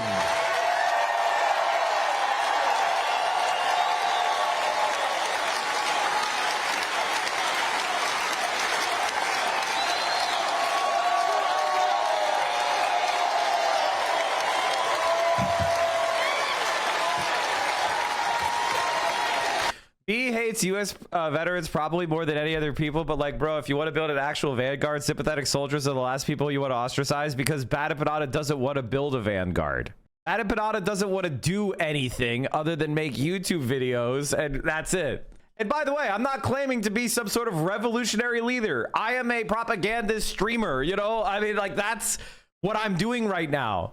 Maybe I could grow into being more of a leader in my community, but I'm not trying to put on airs as some sort of like global fucking revolutionary striver, right? We are trying to create, we are spreading the pamphlets of our day. We are spreading the propaganda and discourse of our day. Marx was alive today, he probably would be a streamer. Like, this is just the way that we communicate with one another. This is the way that we discuss shit. It's the way it goes. And this is how he's being reported on in Israel. There is a genocide in Palestine. U.S. Marine vet Graham Platner launches main Senate campaign. In his campaign ad, he rhetorically asks, why are we funding endless wars, bombing children? Nothing pisses me off more than getting a fundraising text from Democrats talking about how they're fighting fascism, because it's such bullshit. We're not idiots. Everyone knows most of them aren't doing jack shit right now to fight back. People are being kidnapped into unmarked vans by mass police. There is a genocide happening in Palestine. Literal billionaires have taken over our government, and all Democratic leadership could do is send us another fundraising text. Posted that 2 weeks ago. So not only is he attacking the Democrats, he's also openly saying it's a genocide. So this is really the question. Is it, what I find really interesting is, if you're a leftist and you just completely believe that elections are a waste of time, why the fuck are you talking about them all the time? If they're obviously a waste of time, go do your thing that's not a waste of time. I'll check in with you. Send me updates. I'd love to see the project.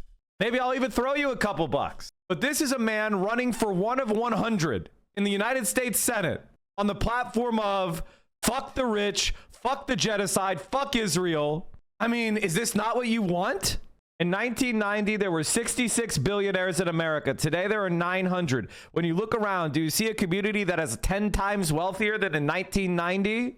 And billionaires buying elections, rebuild our failing healthcare system, break up the monopolies, stop mass deportation machine, defend our air, water, land, and our climate.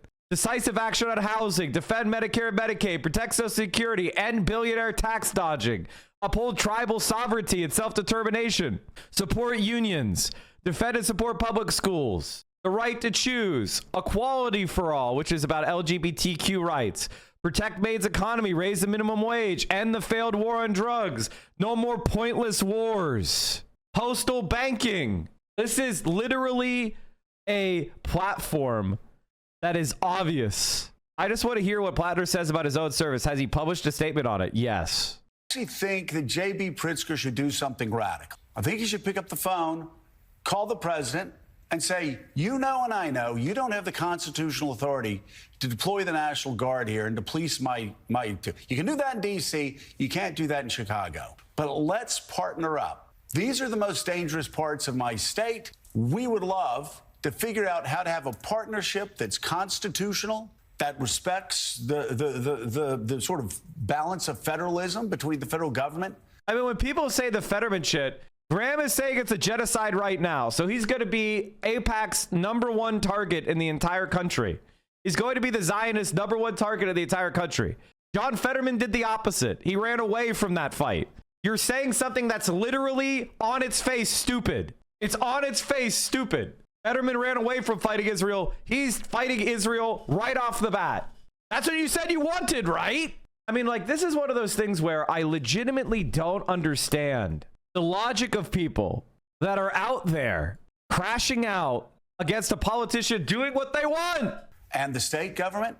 And let's work together to save lives. I actually. And here is the establishment Democrats saying, we need to not only capitulate to Trump, we need to cooperate with Trump. We need to cooperate with Trump. That's their message. So wake the fuck up. Graham Platner running in the Democratic primary in Maine. And by the way, this has always been my political philosophy, and I want to explain it to you, chat. I see the most left-wing candidate who passes some of my red line, as long as you are anti-genocide, pro-Medicare for all, pro-union, anti-oligarchy, as long as you pass those red lines, I am going to support that candidate because they're pushing consciousness. And that's what America needs more than anything. We need, like, people talk about how, well, you know, the working class can max out at spontaneously at trade union consciousness. Americans aren't even there. And as Lenin said, unions are schools for socialism. Unions are schools for socialism. That is the place where we could radicalize normies. Now, does that mean that it's going to happen automatically? Does it mean that it can't be captured? No, of course not. That's what the American Democrat liberal did after World War II. They went in and they defanged and they gelded America's unions. We have an opportunity to create another class of revolutionary and socialist unionization across this country. We have another opportunity. We have to learn the lessons of the past. Platner running in the Democratic primary in Maine to hopefully take on Susan Collins. Now, there were a few candidates already in the race, but the big one that, you know, a lot of DC Democratic establishment folks want to run, and I'm glad Platner kind of got ahead of her, is the governor of Maine, Janet Mills, who is 77. Also, the Maine Democratic Party has had a horrible record of putting up candidates to take on Susan Collins. Last cycle was 2020, and Biden won that race, and Susan Collins won by 8 points. How is that possible? You know how that's possible?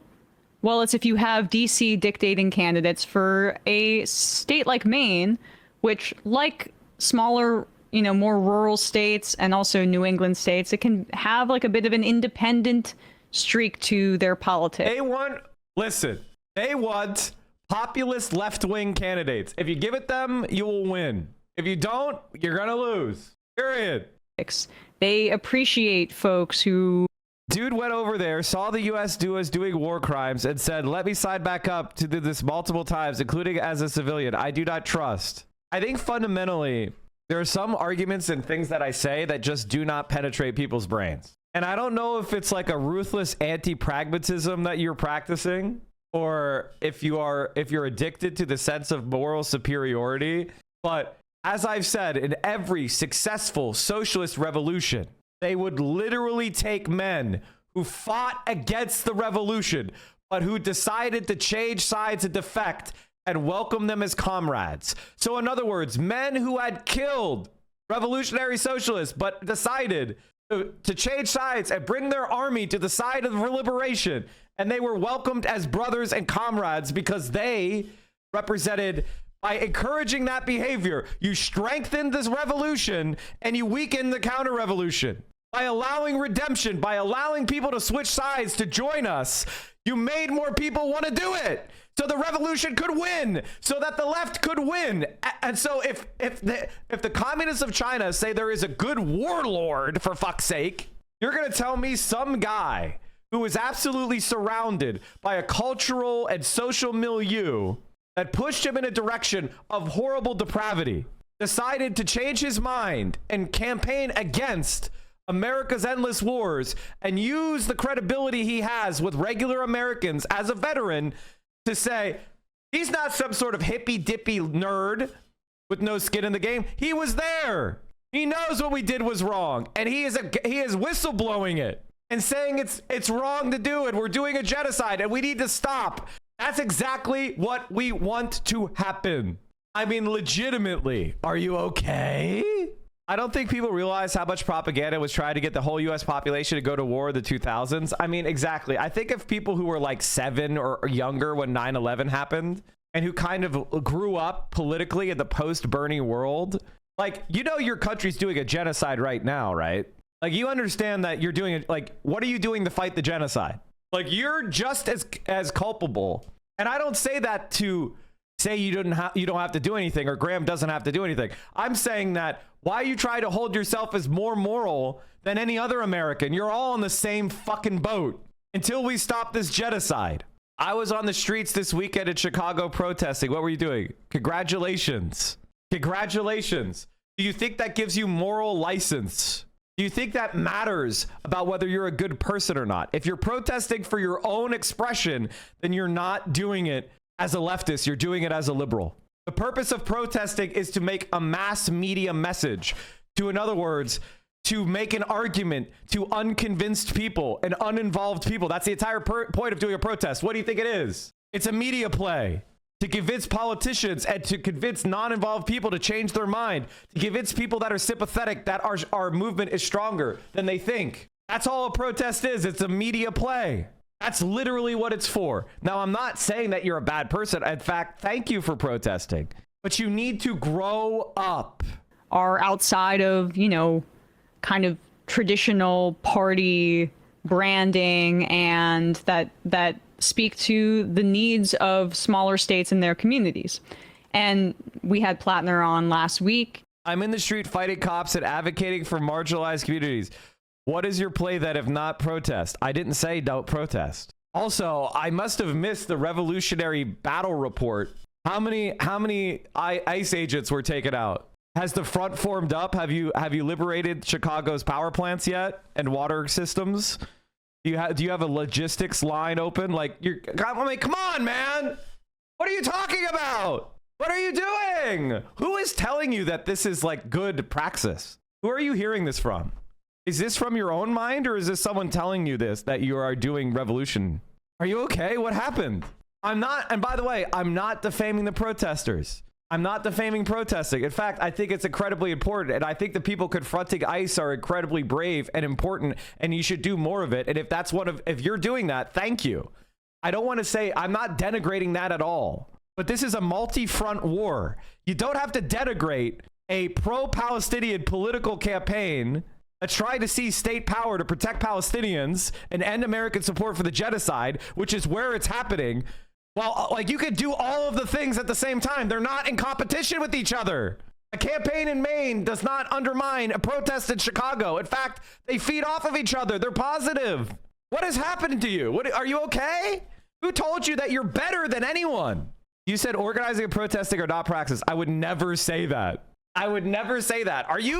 Did you get like a brain transplant? I'm challenging the idea that having a populist left pro-Palestinian candidate in Maine, which has the entire state fired up, is bad. If you think that's bad, you're lost.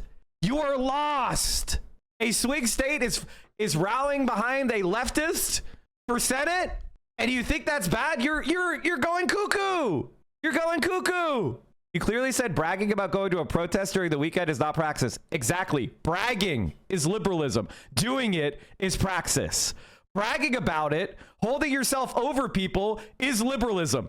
Doing it is praxis. Bragging is liberalism. Holding yourself over people is liberalism. Socialism is revolutionary humility. Socialism is recognizing that you are not better than those that are not organized yet. You are lucky. You got organized first. You got converted first. You're no better than those that are not converted. In fact, it is your solemn duty to go convert them with humility and compassion. That's what a leftist is. That's a socialist. Or else you're just a posturing moralist. Are you okay? We have hearts and minds to win. We haven't won the argument. 90% of people are not socialists. 90% of people are not on the streets. If they were, then we wouldn't be having this conversation. I'm not bragging. You asked what I did. You asked what I did. Okay.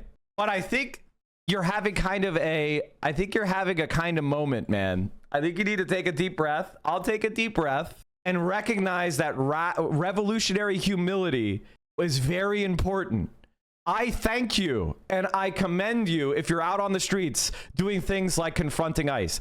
That is praxis. That is brave. But if you're saying I'm out on the streets as a way of trying to destroy a different attempt to get power in this country, a different structure to try to pursue pro-Palestinian action by advocating for a candidate who is openly saying genocide in Gaza, I'm going to take power so that I can stop giving weapons to Israel. If you're using your position on the streets to try to attack that, you are doing anti-praxis. You are actually doing anti-solidarity. And just because you were out on the streets doesn't make that good. That's bad things to do.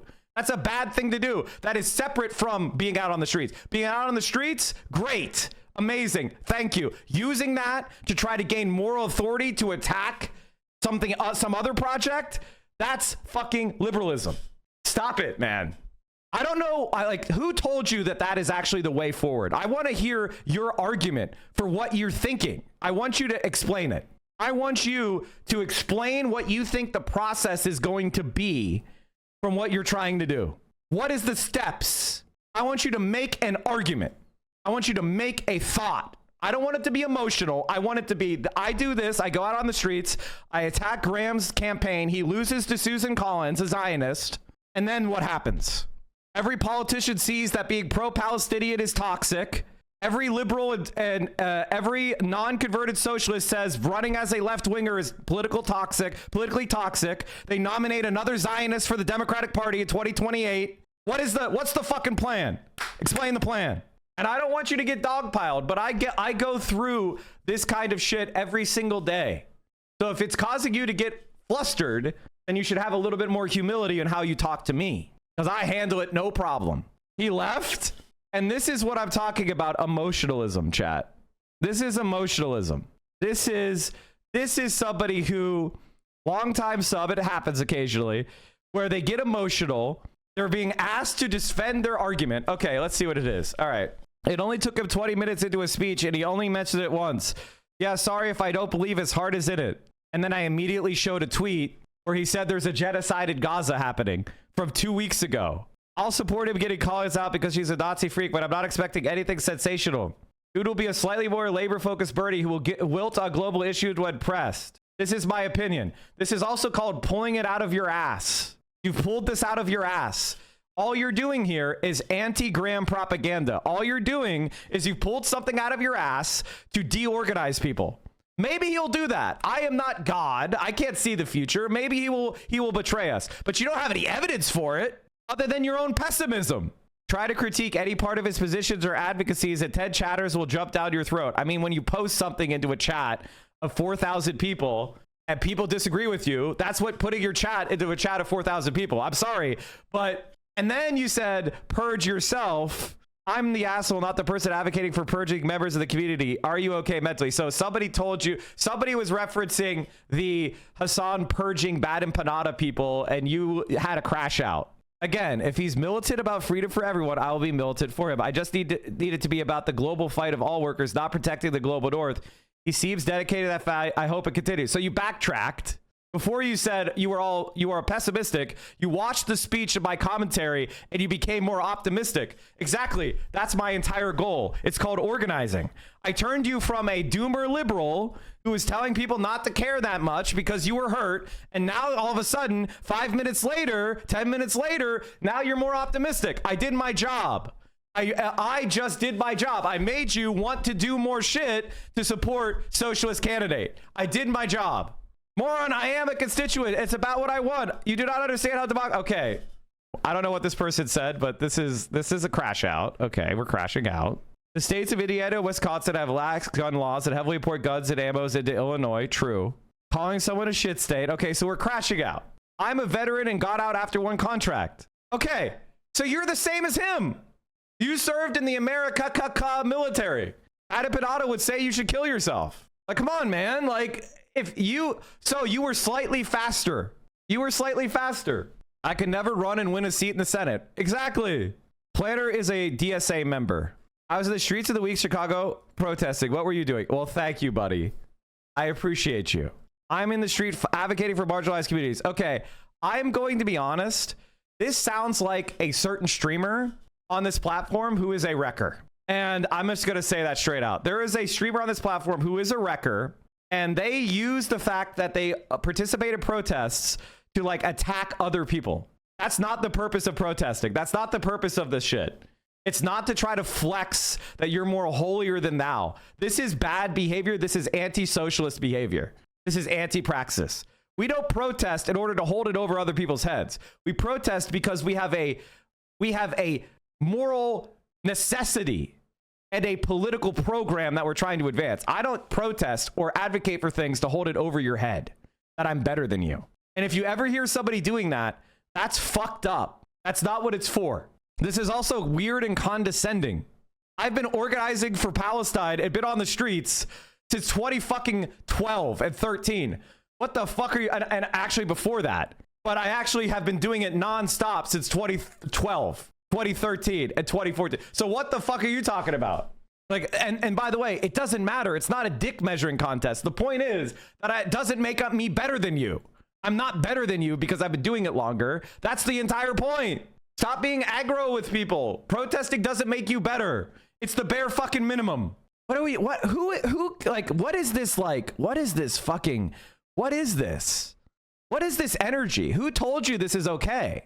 So many people can't understand that you wouldn't spend time on this chatter if you didn't care. No, exactly. I care about this chatter. This chatter is a good chatter. This chatter is a good person, but he's been led astray by toxic shit lately. And I get it. There's a genocide going on in Gaza. I'm as fucking wrecked over it as you. Do you know how many times that I am just in despair over what's going on and how we've failed to stop it? I get it. I feel the anger. I feel the resentment. I feel the simmering frustration with our leaders who have failed. I get it, but this is not the way. You're not free. We're all complicit. No matter how many, it doesn't matter that I've been advocating for Palestine for a decade. It doesn't matter. We failed. I'm not better than you. You're right. Protesting, community organizing is not praxis. I would never say this. I would never say this. This is crazy. This is crazy. That's why I'm always telling you guys to join your local socialist organizations. It's why I'm a top recruiter for DSA. It's why I'm a top recruiter for PSL. It's why I'm a top recruiter for MoveOn.org and all these other progressive groups and the Working Families Party, because I want you to do stuff in your community. This is the exact opposite of what I believe. Okay. I like Always Wrecked. I'm not even mad at you. Honestly, I get it. I'm not even mad. I'm not even mad at you. I'm really not, because I get it. I get it. A single Senate campaign in Maine is not enough. You're fucking right. But hope is necessary fuel. Solidarity is necessary fuel. You're telling me that going to Portland, Maine and seeing a huge crowd of people cheering for Gaza doesn't give you some hope? It doesn't give you some motivation? It doesn't give you some energy? That's what we need to build up. I am a stalwart, revolutionary, socialist, whatever the fuck else. I'm not trying to describe myself as some sort of badass, but I am not defeated by despair because I have trained myself over a decade to think like that. But I also know that regular people aren't like that. Most people are not like that. They need hope. They need solidarity. They need a feeling that they can win. So I will promote that. And if sometimes it makes me look like a lib, so fucking be it. I'm not doing this to look like a socialist or look like the most leftist. I'm doing what I think. I'm muddling through. I'm trying my best to figure out any way that I could twist politics in this country to make it more equitable, make it better. I am trying to do my best to push for a cessation of our support of the genocide in Gaza and hold those responsible accountable. I will do anything. I'm not better than any of you, and no effort is worth abandoning. He's phenomenal. Immediately calling out the genocide in Gaza, class first politics, everything you could want. And we now know that he has left-reckoning viewer. Yes, and the Majority Report viewer and caller at one point, oyster farmer. He's got the stuff, and he also has a great staff behind him now. We know that there's been some Zohran and Bernie carryover. And Bernie Sanders is going to rally with him. U.S. soldiers and government can do atrocities and just be forgiven, while in the same breath criticizing other countries who you do not like if they did the same. Supremacists thinking third world blood is neglectable. That's the opposite of what I think. And this is CIA propaganda. This is anti-solidaridistic CIA propaganda that you just unknowingly put into the chat. I don't know if you don't understand why it's CIA propaganda, but it's CIA propaganda because you're creating anti-solidarity between the left in the imperial core and the left in the marginalized world. And when you actually look at reality, there's something called the Progressive International, which links up politicians in the West with politicians in the developing world. It is anti-solidaridistic. Israel kills American citizens. Israel kills aid workers and journalists. The genocide is there are American Palestinians in Israeli jails and torture facilities right now. You're just saying shit. They just killed an American. They just shot an Oscar-winning filmmaker in the West Bank. You are just saying shit because it sounds too good to you intuitively. I'm not forgiving Graham for killing an innocent person in Iraq, but I don't know what the fuck you're not even proposing anything. You're just chirping. And you're creating a sense of separation. You are creating the anti-solidarity. I support Graham because he's opposed to American imperialism. I'm not forgiving American imperialism. I'm not overlooking it. In fact, it's a core of my worldview is that he says it's a genocide in Gaza. And if an American veteran is the vote that stops the arms shipments to Israel, then I will call for that. I will fight for that. Because to me, it's not about balancing the books. It's about stopping the genocide. I mean, do you think it would have been better if Mao had won the revolution and then just started mass exterminating anyone who fought for the KMT? Do you think it would have been better if the United States of America had just gone in and mass exterminated every single person who was in part of the German government or the Japanese government? Do you think it would have been better if the United States of America had just started mass exterminating people? Is that actually what you're advocating for? Are you calling for systemic, mechanized mass murder? Or do you recognize that truth and reconciliation means that some people ultimately are not going to pay the price in blood that they caused? Like, what the fuck are you even talking about? Now, I'm not saying that perpetrators don't deserve punishment. I believe in perpetrators getting punishment. I believe in a Nuremberg trial. But I'm not even sure what the fuck you're even calling for. You're not even really calling for anything. You're just kind of throwing shit on the man. You're just deorganizing. There is no alternative that's being proposed. You're not saying, okay, Graham is a war criminal, therefore we should do this. You're just saying Graham is a war criminal, don't care. Is that actually going to help do anything or accomplish anything? Over Labor Day weekend. As a Mainer, Brian, I would imagine you're as excited as anything. I'm going to be in Maine, so maybe I'll go. You should go. I'm going to be there anyway. Well, you have to now that you said that. Oh my gosh. I mean, I'm sure like you could get an in now that we have a MR listener who is getting this kind of profile. It's very exciting. I'm not sure if you watched the video essay of the Tamil genocide and how close it resembles what's going on in Gaza. We actually watched both part 1 and part 2 on my stream. And we had the creator on. So I've been trying to get more visibility to the Tamil genocide and the discovery of mass graves, but ultimately, you know, it's just horrible how so many crimes in our world are undercovered, and it can be exhausting. We've texted a little bit. Oh God! All right, okay, flex on him, yeah, Mr. Celebrity over here. So it's like glad to see Platner. It's like when that guy who was part of the Gaza Humanitarian Foundation came back to America and blew the whistle about how the Gaza Humanitarian Foundation is shooting indiscriminately into Palestinian crowds, and served as a whistleblower, and people were like, "We should kill that guy."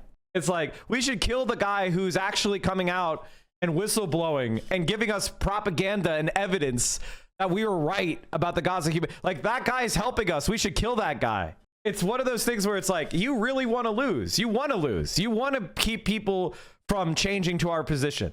Early get an interview on CNN, and there's a lot of this that's great. But here he is. We'll play a few minutes of this on with Manu Raju yesterday. Thank you very much for having me this morning. No problem. Democratic leaders here in Washington, they're desperate, really, to beat Susan Collins in their quest for the majority. But they're looking at your state's Democratic governor, Janet Mills. They think she would be the best candidate if she runs. So why shouldn't the party consolidate around a battle-tested two-term governor who has proven repeatedly she can win statewide? Battle-tested. How old is she? 77. Exactly. I think that battle was World War I. I mean, that's the thing is like, I'm always fascinated by World War I history, where the Brits thought they could bring like old wooden ships that they'd been patrolling like the Atlantic with for the last 100 years into war, and then it's like, oh no, we got submarines now. You're not built for this, actually. Let's see, Janet Mills, 77 years old now. Battle tested. She's got battle scars. Oh wait, those are just wrinkles because she's nearly 80 years old. The War of 1812. I mean, so she's born on December 30th. She'll be 78 by the end of 2025, meaning that if she were to win, she would start her 6-year term at 78 years old. 78 battle-tested years. Sorry to be ageist, but Dianne Feinstein was crushing it at, what, 106? You gotta question the Democratic insiders that after what we just experienced with Biden clinging onto power and giving a runway for Donald Trump to do a fascist authoritarian takeover of the United States, like that perhaps some of these Democratic insiders might take a breath and think and have some introspection about putting up a 77-year-old for a Senate position. Yeah. Battle-hardened 77-year-old. She had one soundbite that "We'll see you in court." She's like the Hawk Tua of this, like, of the DNC. Oh, right. She's the "We'll see you in court" later. We'll see you in court. Okay. She had one soundbite, and now the DNC is like, oh, yeah. All we need is one viral moment to propel you. Just ask Kamala Harris at the debate. Oh, wait. Ask Hillary Clinton when she got her big two phones moment. And everyone's like, well, this is our next president. I would say here's another one. Seasoned. Okay. Seasoned. That's a euphemism. Yeah, like a cast iron. Battle-hardened. Don't put Janet Mills in the dishwasher. Looking at your state's Democratic governor, Janet Mills, they think she would be the best candidate if she runs. So why shouldn't the party consolidate around a battle-tested two-term governor who has proven repeatedly she can win statewide? Repeatedly. If we keep running the same kinds of playbooks, if we keep having D.C. choose candidates for Maine that don't always represent a good, the entire electorate of the state, then we run the risk of having another 2020. And I feel that, frankly, because of the fact that I was born and raised here, the kind of life that I've lived, the kind of work that I do, I have a connection with a lot of folks throughout the state, Republican, Democrat, independent, unenrolled, that I think other candidates just don't have. So if she runs, the governor, Janet Mills, would you drop out of the race?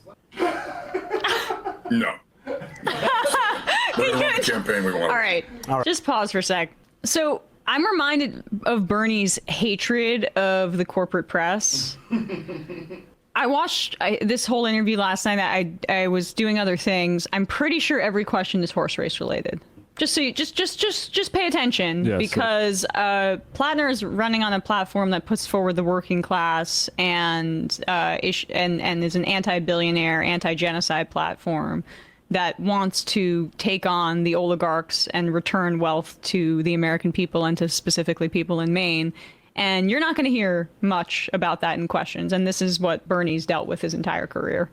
Also, has Janet Mills announced? No, she hasn't announced. But they're desperate. But they're worried now. It's like the same thing with Gavin Newsom. Gavin Newsom hasn't announced he's running for president.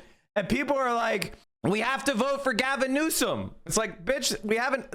No one has an exploratory committee yet. Shut the fuck up. Crazy. Like, will you drop out? They bet for this entire summer. It looks there's. This is my position. I want to make my position very clear and very well known. I don't give a shit about anything but what a person is fighting for now. Now, there's obviously exceptions to that. If somebody is like a genocidal Zionist who has killed people, under the genocide for the past 2 years, I want those people to be held criminally accountable. I do. But the idea that Americans are going to abandon a pro-Palestinian candidate in favor of this Governor Mills' statement on the 1-year mark of October 7th. Look at this shit. Today, conflicts across the globe, much like the one raging in the Middle East, have far-reaching consequences. They touch the lives of people far from the epicenter of hostility and drive discussion and debate that are important but become heated and antagonistic. Maine is no exception. In the aftermath of the attacks on Israel, incidents of anti-Semitism have increased to record levels around the world, including here in Maine, a deeply troubling trend. Anti-Semitism has no place in our state. Indeed, all who call Maine home must be able to live their lives free from harassment, intimidation, or hatred of any kind. No matter how you feel about the conflict in the Middle East, and Maine people hold strong and differing views, let us express those views respectfully and remember that we are one state, one community where our neighbors deserve to feel safe and respected. Today and every day, let us all recommit to building a state where hatred has no safe harbor. So in other words, not one word about the Palestinians and equating criticism of Israel with anti-Semitism. So you have an AIPAC candidate who's going to support the genocide in Gaza. Stories of Democrats trying to recruit her. She doesn't want to do it. Yeah, she's tired. And we've talked 77 years old. Yes, and age is not the only thing. We've said, like, okay, we don't want replacements of older corporate Democrats with new corporate Democrats, but age is something I've heard across centrists to leftists as a baseline issue. And the Democrats nationally are like, but what if we ignored not just the progressive base this time, but like 100% of Democratic voters? I mean, that's how the big beautiful bill passes. Like 3 cancer patients died. It's like 80-year-old cancer reps. Although I guess they're used to it because only 8% of Democrats support Israel's military action in Gaza, and they've done a pretty good job of ignoring that 92%. That I think other candidates just don't have. So if she runs, the governor, Janet Mills, would you drop out of the race? No, I'd stay in. We're going to run the campaign we want to run. All right. So let me talk to you about your party, because poll after poll shows the Democratic brand at all-time lows. And a New York Times analysis this week found your party lost millions of registered voters in recent years. Do you have confidence that Democratic leaders know how to change this very negative public perception about your party? No. I'm doing this because I feel that we need to rebuild the party from the ground up. There was a time when this was a party that actually represented the working class, when it represented unions, when it represented big structural changes that were going to help working people. We haven't had that for a real long time. And there's a lot of finger pointing about who's to blame. But truthfully, I just think that at its core, we need to really start rebuilding from the ground up and turning the party back into a party of the working class that goes and fights for the working class. So to that point, I mean, if you win next year, your first vote would be on choosing the next Democratic leader. Okay, I'm sorry. Just pause it again. To that point about remaking the party to represent the interests of the working class, if you win, what's going to be your vote on Democratic leader? I mean, like, I get it, but you just, even when they, it's just an insane way to respond to, like, what is your agenda? How will you support the working class? What does that entail? No, horse race. Who's in leadership? Drama. Yeah, how about you're an oyster farmer? Why you get involved in politics? Right. What motivated you? Okay. Anyway. Let's see, and then. Oh, but here we go. We gotta get this structure. But it's just it's really jarring to see someone so substantive with like the most vapid producer in the ear questions to try to make a headline and not inform anybody about anything important. This is what has been going on with our media way before the internet. Like, this is why political media has been, and cable has always been pretty horrible, because it has been this focus on I mean, this is a pretty hilarious degree of it, but pretty much this sort of thing of, I'm not going to get into like what we're actually going to do on policy. It's going to be, do you support or what do you think about the political, horse race? Well, but with that said, I love his answer. Long time. And there's a lot of finger pointing about who's to blame. But truthfully, I just think that at its core, we need to really start rebuilding from the ground up and turning the party back into a party of the working class that goes and fights for the working class. So to that, Janet Mills doesn't support trans people. She opposes Trump overstepping his legal authority. That's why she stood up to him at the DNC, but she does not support trans people at all. Of course. Point. I mean, if you win next year, your first vote would be on choosing the next Democratic leader. That would be Chuck Schumer. Would you vote for him to be the next Democratic leader? No. At this point, we need leaders that have vision and, frankly, the ability to fight. The things that I've seen recently don't show me a Democratic leadership that has that. And while I don't really have any answers on that front right now of who it would be, I do know that it certainly wouldn't be those who've been in charge. All right, let's talk a little bit. Boom. So there you go.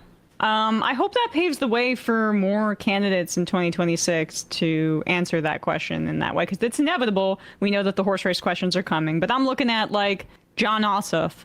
They're going to ask Roy Cooper if he would support Chuck Schumer if he were to win. These are essential questions. And honestly, if you're a guy like Ossoff or Roy Cooper, who has already been a part of like the Democratic Party, and you want to differentiate yourself from the rotten and deeply unpopular establishment of the party, saying you want to change in leadership is kind of a cheap way to do it, huh? I mean, Republicans. I mean, like, I'm sorry, but like, Roy Cooper is dog shit. Like, we need to find actual progressives to support. I'm not going to be supporting any candidate who's not an actual left winger.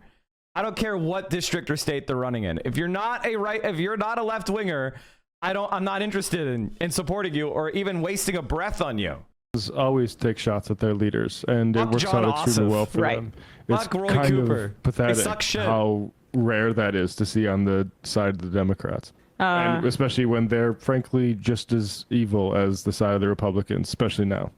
If you wanna, if you're in Maine or even in like the Northeast, and you're gonna be having your Labor Day in Maine or whatever, and you want to show up, you can go to Graham's website.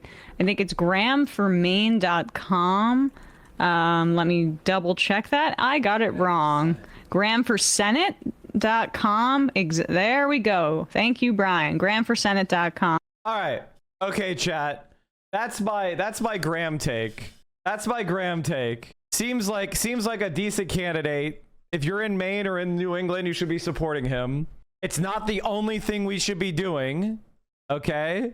We should just focus on one or two electoral candidates. But I do think it's pretty good I think it's pretty good to show that our political views, our beliefs are actually not just correct, but politically popular. So Zohran went on the I've Had It podcast. These ladies are rapidly radicalizing because of Hassan's tutelage. And I can tell you, they weren't invited to chorus. So are we supposed to start the podcast? Ready?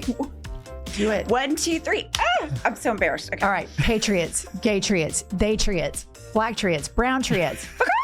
Welcome to America's top DEI podcast, live from New York City. And you guys, I don't know if we're cool or if the stars are aligning, but we are here with New York City mayoral candidate Zohran Mamdani. How are you today? I am doing great. It's such a pleasure to be here. I mean, it's a big deal to be on America's top DEI podcast. Yeah. You know, that's how I know I made it. This is big league. Regardless of what happens. It's not the primary win. That's right. We're right here. This is it. This is where it's all happening. Okay, we like to ask all of our guests what they've had it with. So, Zohran, what have you had it with?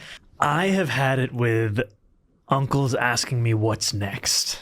So everyone will be well acquainted with that moment in your life where you think you've done something and there will always be an uncle who whispers in your ear, where are you headed to next? Yeah. And so we've been doing photos and there'll be an uncle who whispers in my ear, are you going to Senate, governor, right? President? I'm like, this is a great place to be. Right. Why can't we just celebrate this moment? Do they also ask you, like, are there any kids in the works? Right. Yeah, Yes. This is a common question. But my parents are thankful that now the press corps gets to ask me the questions that they used to ask me. They can just listen in.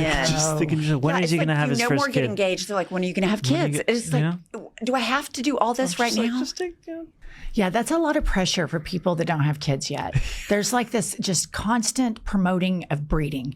You know, like the promotion, like, when are you going to breed? When are you going to do it? Yeah, it's a lot of pressure. All right, Pumps, what does he mean his uncles or unks as pejorative? He means unks. He means guys like me. Because I said shit like that. I was like, then he could run for Senate. Like, I have literally said that. I have literally said Zohran should run for Senate. Like, so he's calling me out. Like, I'm being called out. I'm the uncle that's being called out right now. What about you? What have you had it with? Okay, I'm not technologically savvy. Okay. Really? Shut up. And what I've had it with is I always put in my wrong password. And then my computer says, do you want to save this password? And I'm like, no, because it's wrong. So then I have like 4 tries of different passwords and I never get it right. So it's like, wait until I say save the password before you start asking me. Because I'm always putting in the wrong password and I have to go back. So I've had it with that. Technology's not my friend. You're young. So you understand technology. I feel like I do. But even I'm already starting to feel a little bit out of it. Like left behind? Yeah. When I started practicing law, there was no such thing as emails. That's how, or internet. Okay. We are in different places. She's a lot older. Yeah, I'm not going to say we're in the same Instagram boat. is like a huge. I remember on the cell phone. Remember doing like the AAA. You had no email when you started practicing law? When I started practicing law, there was no email. I remember when email became a thing. There was a period before the email. And then I can remember when email started. I remember my email that I got on AOL. I think that was my first email. Where was your guys' first email account? Be honest. Where was your email account, your first email? AOL, Hotmail? Hotmail fumbled, didn't they? AOL and Hotmail fumbled hard. Open Presents, thank you so much for the 25 gifties. It's not only This is like American. I had a Hotmail. I don't remember it though. Pre-Palm Pilot. Yes. Pre-BlackBerry, pre-all of it. Wow. We had those little things you would get at Best Buy. I think then it was Circuit City, where you kept your calendar. Like, it was a whole thing. And I remember when I moved out of my house, it was in the attic. And I was like, it's a dinosaur. Yeah, the only computer game that they had was Solitaire. Wow. That's crazy, isn't it? All right. And I look so young. Yes. There's nothing a little Botox and filler can't That's right. fix. No injections that I won't take. Okay. Let me tell you what I've had it with. Please. I have had it with politicians that think that they're badass and they act like they have courage. And in fact, I think they put on what I would call a profile in cowardice. One example would be Lil Marco Rubio, who, I don't know, For years, there is a video record of him having clarity about I thought she was going to say Cory Booker. That's who I think. authoritarianism, clarity about Vladimir Putin. And you can go on and on. You know, J.D. Vance, who we call Little Smokey because of the smoky eye. And, you know, there's a lot of these right now. But one particularly when I think of New York that could put on a profile in cowardice is your opponent, Andrew Cuomo. Yes. And I just cannot believe the 180-degree turn where he's trying to act like this manosphere tough guy. Yeah. And he has abandoned all progressive beliefs that he had before. Like so many people, once they open up to Donald Trump, once they capitulate, they become worse and worse and worse. And Andrew Cuomo has capitulated to Donald Trump, and the moral rot has just absolutely followed. Yeah, I think you're absolutely right. I think it just shows that he doesn't believe in anything other than his own power. And the fact that, you know, he believes that's his God-given right is to forever be leading the city or the state. And it's quite jarring. Because he's a Nepo baby, entitled Nepo baby. I mean, like, that's what it is. For many who spent, like me and like all of you, you know, months hearing from someone about how they would be the best person to take on Donald Trump, and now have that same guy be the one who's on the phone with Donald Trump talking about how to stop our campaign. Think about how failed as a politician you would have to be to call a man who clearly, in my opinion, I'm not a doctor, has full-blown dementia, who tried to give a microphone a blowjob on the campaign trail. Donald Trump did this. And he has to have a 3-hour meeting where everybody tells him he's so great because he's that insecure. So how much has Andrew Cuomo fallen that right now, currently, he thinks the best thing for New Yorkers to do is to call a demented man with muffin top cankles, bruises all over his hands, and an army of sycophants around him. I mean, how on earth is that going to help New Yorkers? And then that makes me question his judgment. It makes me question Andrew Cuomo's judgment, because I wouldn't call Donald Trump if he were the last person on the planet for advice. And calling him not just for advice, but for help. Right. Because Andrew Cuomo's path in his mind is that Donald Trump intervenes in this race and makes what is a 4-person race into a 2-person race. And he does that by getting Eric Adams and Curtis Sliwa out of it, such that it's a one-on-one with Andrew Cuomo. Now, that's exactly the plan. Is the Democrats are going to join with the Republicans to go against Zohran. And I've said this before, and I predicted it. And why did I predict it? Because they did the same shit to Bernie in Burlington. The Democrats are much more comfortable with Donald Trump than they are with Zohran Mamdani. There should be no doubt in your mind about that fact. It's difficult for Andrew Cuomo to understand, but he would also lose that race as well. Right. But still, he is trying everything he can do, not just to ask Donald Trump, but to say, can you help me? Can you actually make this a race that is easier for me? But when you think about it, Donald Trump has a history of sexual abuse or sexual misconduct allegations. Andrew Cuomo has the exact same history. Blue MAGA. They don't give a shit about anything. Neither really believe in anything except for being liked. And there's no, like, again, it's a profile in cowardice. I don't see either one of them standing for anything. They just accept who has the biggest check right now. Who can write me the biggest check? And it's so obvious once you open up your eyes to it. But when you think about all the people surrounding Trump, it's almost like by design, it's a prerequisite that you have some sort of moral collapse in your background to be able to even talk to him. And I think Andrew Cuomo has this. I mean, he has often surrounded himself with the people who are quickest to say yes to any idea that he has. And, you know, when Andrew Cuomo entered this race, we put out a video standing in front of Trump Tower talking about the similarities between the two of them. Because it's not just the allegations. It's not just believing in power above all else. It's also a record of cutting Medicaid. It's also a record of claiming to fight for working people and then selling them out to the highest profile donors. I mean, before Elon Musk was running Doge at the behest of Donald Trump, Andrew Cuomo was giving Elon Musk $959 million in tax breaks here in New York. Yep. the stories have a lot of parallels, and that is part of when people ask me who's Wow, bulgogi bowl. A little early, but thank you. Nice. He shot a bulgogi bowl with rice and like, see that? That's pretty good. Thanks, VO. my biggest opponent in this race, I say it's not any one of the candidates on the ballot. It's the disaffection and despair that most New Yorkers feel when they think about politics, because that is what keeps so many home. And I understand where they're coming from, because if you've seen this, and we're talking about, in one hand, a Republican, in other hand, technically a Democrat, as it pertains to Andrew Cuomo, why would you continue to have faith? And our job now is to reckon with those betrayals and say that politics can be something else. It can be more than just this complacency, just this sense of looking at a cost of living crisis that's spiraling out of control and pretending that we're just spectators to it. Airbnb abortion, they even the tier 2 for 6 months in advance. As opposed to actors who are either choosing. Will you ever cook for her while she streams? Yes. But I would say the ratio is 50-1. Choosing to stop it or exacerbate it. Right. Well, we'll okay, be I have honest. a question on this. I'm from Oklahoma, so I'm way far removed from this. But I've never heard of anyone that's been a New Yorker that's like rah Donald Trump.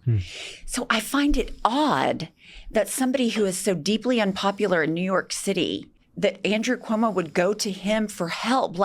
That makes no sense to me. Well, first I have to say that the first play that I started in middle school was Oklahoma. Really? Where the wind comes sweeping down the plains. Yeah. I was Curly. Really? Oh. Jumping toadstools. That was one of my lines. Can I just say that this conversation that they're having right now is why Zohran is a great politician. He knows how to hit that wine mom Riz. The wine mom Riz. He's whipping out Oklahoma references. I never had this level. I don't know this shit. I was not a theater kid, chat. I might be one of the few streamers who was not a theater kid.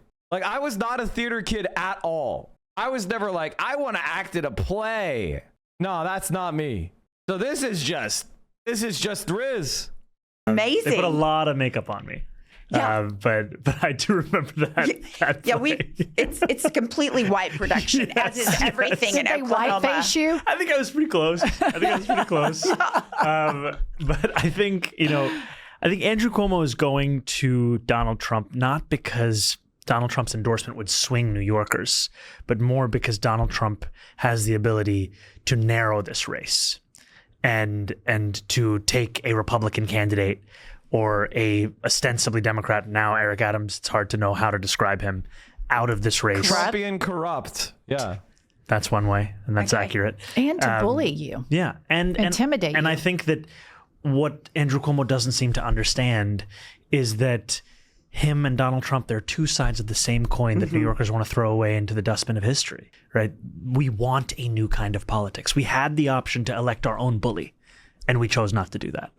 And why would we not make the same decision again in November? That's what he's having a hard time understanding, because he just doesn't understand that no means no. I think something that's... He doesn't understand no means no. Oh, God. To go from the Oklahoma Riz to this guy's a rapist is fucking smooth, man.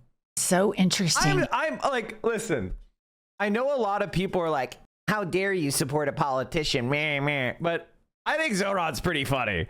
I think he's a pretty good politician. I disagree with him on some things.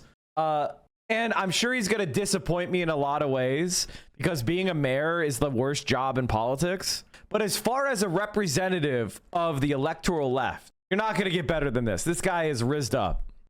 And this doesn't get... A lot of people don't realize this, but one thing that Andrew Cuomo and Donald Trump have in common is an affection and adoration towards authoritarian right-wing strongmen. And Cuomo has an affection and adoration for war criminal Benjamin Netanyahu and volunteered to be his attorney. And, this is really, it really rocks the conscience when you think about it, that somebody who, when you live in flyover states like we do, when you think of New York, you think of it as progressive, on the cutting edge of human rights, on the cutting edge of acceptance, on the cutting edge of tolerance. And we aspire, as blue dots in red states, aspire for that type of freedom that you have here in New York.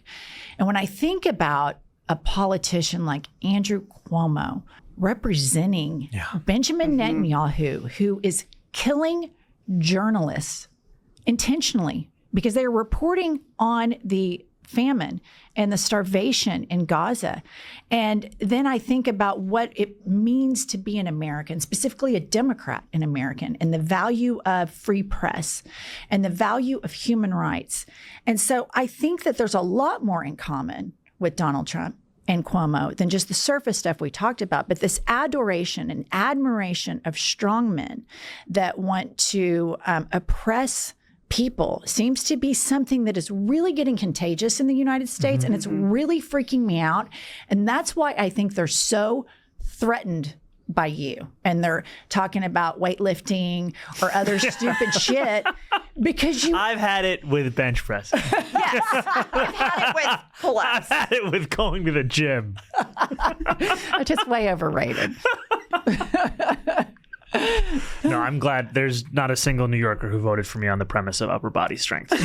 So we're feeling good about our chances in the general. We're just where we were. But I think, to your point, it feels like this idea of values or international law or anything that we can hold on to has just been thrown away in view of a politics of might is right.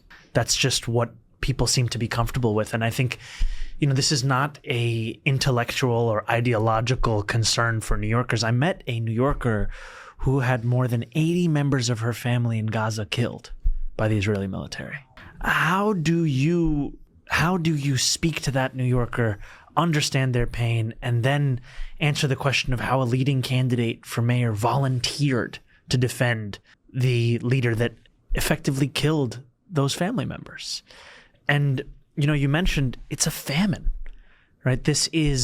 We've just been certified by international experts that at least 500,000 Palestinians are in immediate danger of starvation, of acute malnutrition, of death. And since then, just, in a little more than a week, we've now seen the Israeli military bomb a hospital. And then, chat, why are you getting excited for this guy? Don't you know that electoralism is a bummer, and we should be like, we should not give a shit if Benjamin Netanyahu's attorney wins mayor of New York and then arrests every pro-Palestinian protester, or you could have someone who's pledged to arrest Benjamin Netanyahu. Now, I don't think there'd be a clearer example of why electoral politics is sometimes important than, on the one hand, you have a guy who's saying, I'm going to arrest Benjamin Netanyahu, and the other hand is a guy saying, I'm going to arrest anybody who protests Israel. If you cannot see why that's important to get involved in that race, then I think you may actually be a dodo. You may lack a sense of self-preservation or rationality.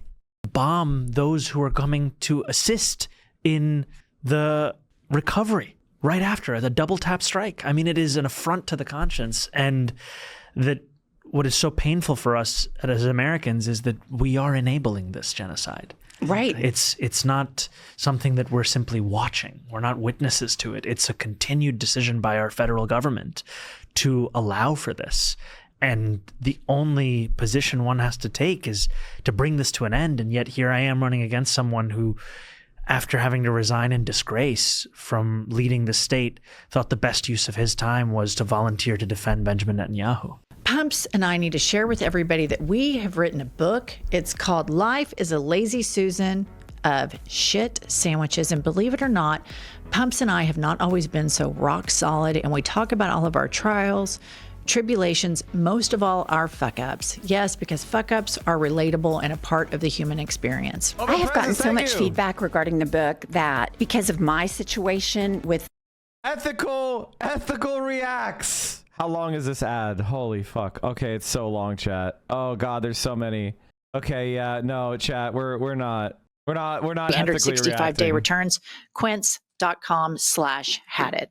Listener, it's important that I just want to add some fact here that even Israeli human rights groups confirm everything that Zohran just said, that this is a genocide, that this is aggression, war crimes by war criminal Benjamin Netanyahu. This is universally believed this way until you get into these far weird pockets of, this weird masculinity thing that's clutching the world right now. Where you see somebody like Trump and Cuomo, who used to be allegedly intellectually opposing, and now they're on the same side. But I want to talk to you about something that I think about a lot. And because they never opposed each other, it was just pantomime. It was bullshit. When you came around, we have one of our first guests ever on this podcast, when we were baby podcasters, just less than 3 years ago, was a group out of New York, and they're called the Leftist Tennis Club. Is that what they are? Leftist tennis. They wrote a manifesto about pickleball. Okay. Against pickleball. Okay. And they came on our podcast, and the New York Times published their manifesto, and it is hilarious. It is like tongue in cheek, like pickleball is capitalism. We have to stand up for tennis. And they're very smart. They're very clever. So they messaged me before I was aware of that there was even a New York mayoral race going on. Like, hey, you need to check out this guy. I was like, yeah, we're too big. Chat, I just wanted to say we are a mere 21 subs away from 6,000. Busy like monitoring Trump and all this other stuff.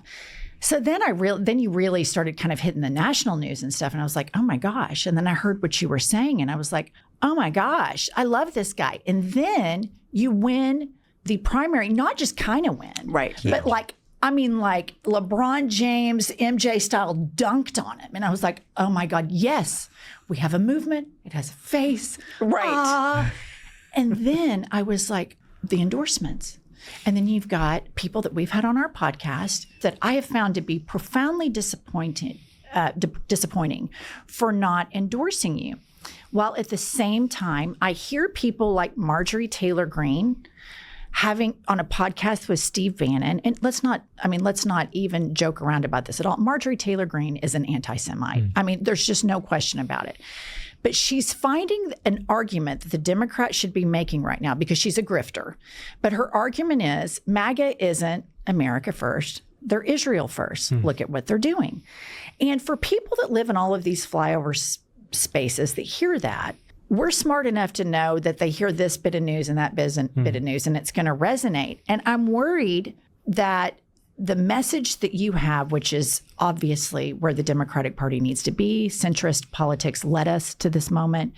And I'm worried that some grifters on the right are going to misdirect this whole thing. And I'm wondering if you had any thoughts on that and where the party needs to go, because you've got two women from Oklahoma here that are like, this is the message.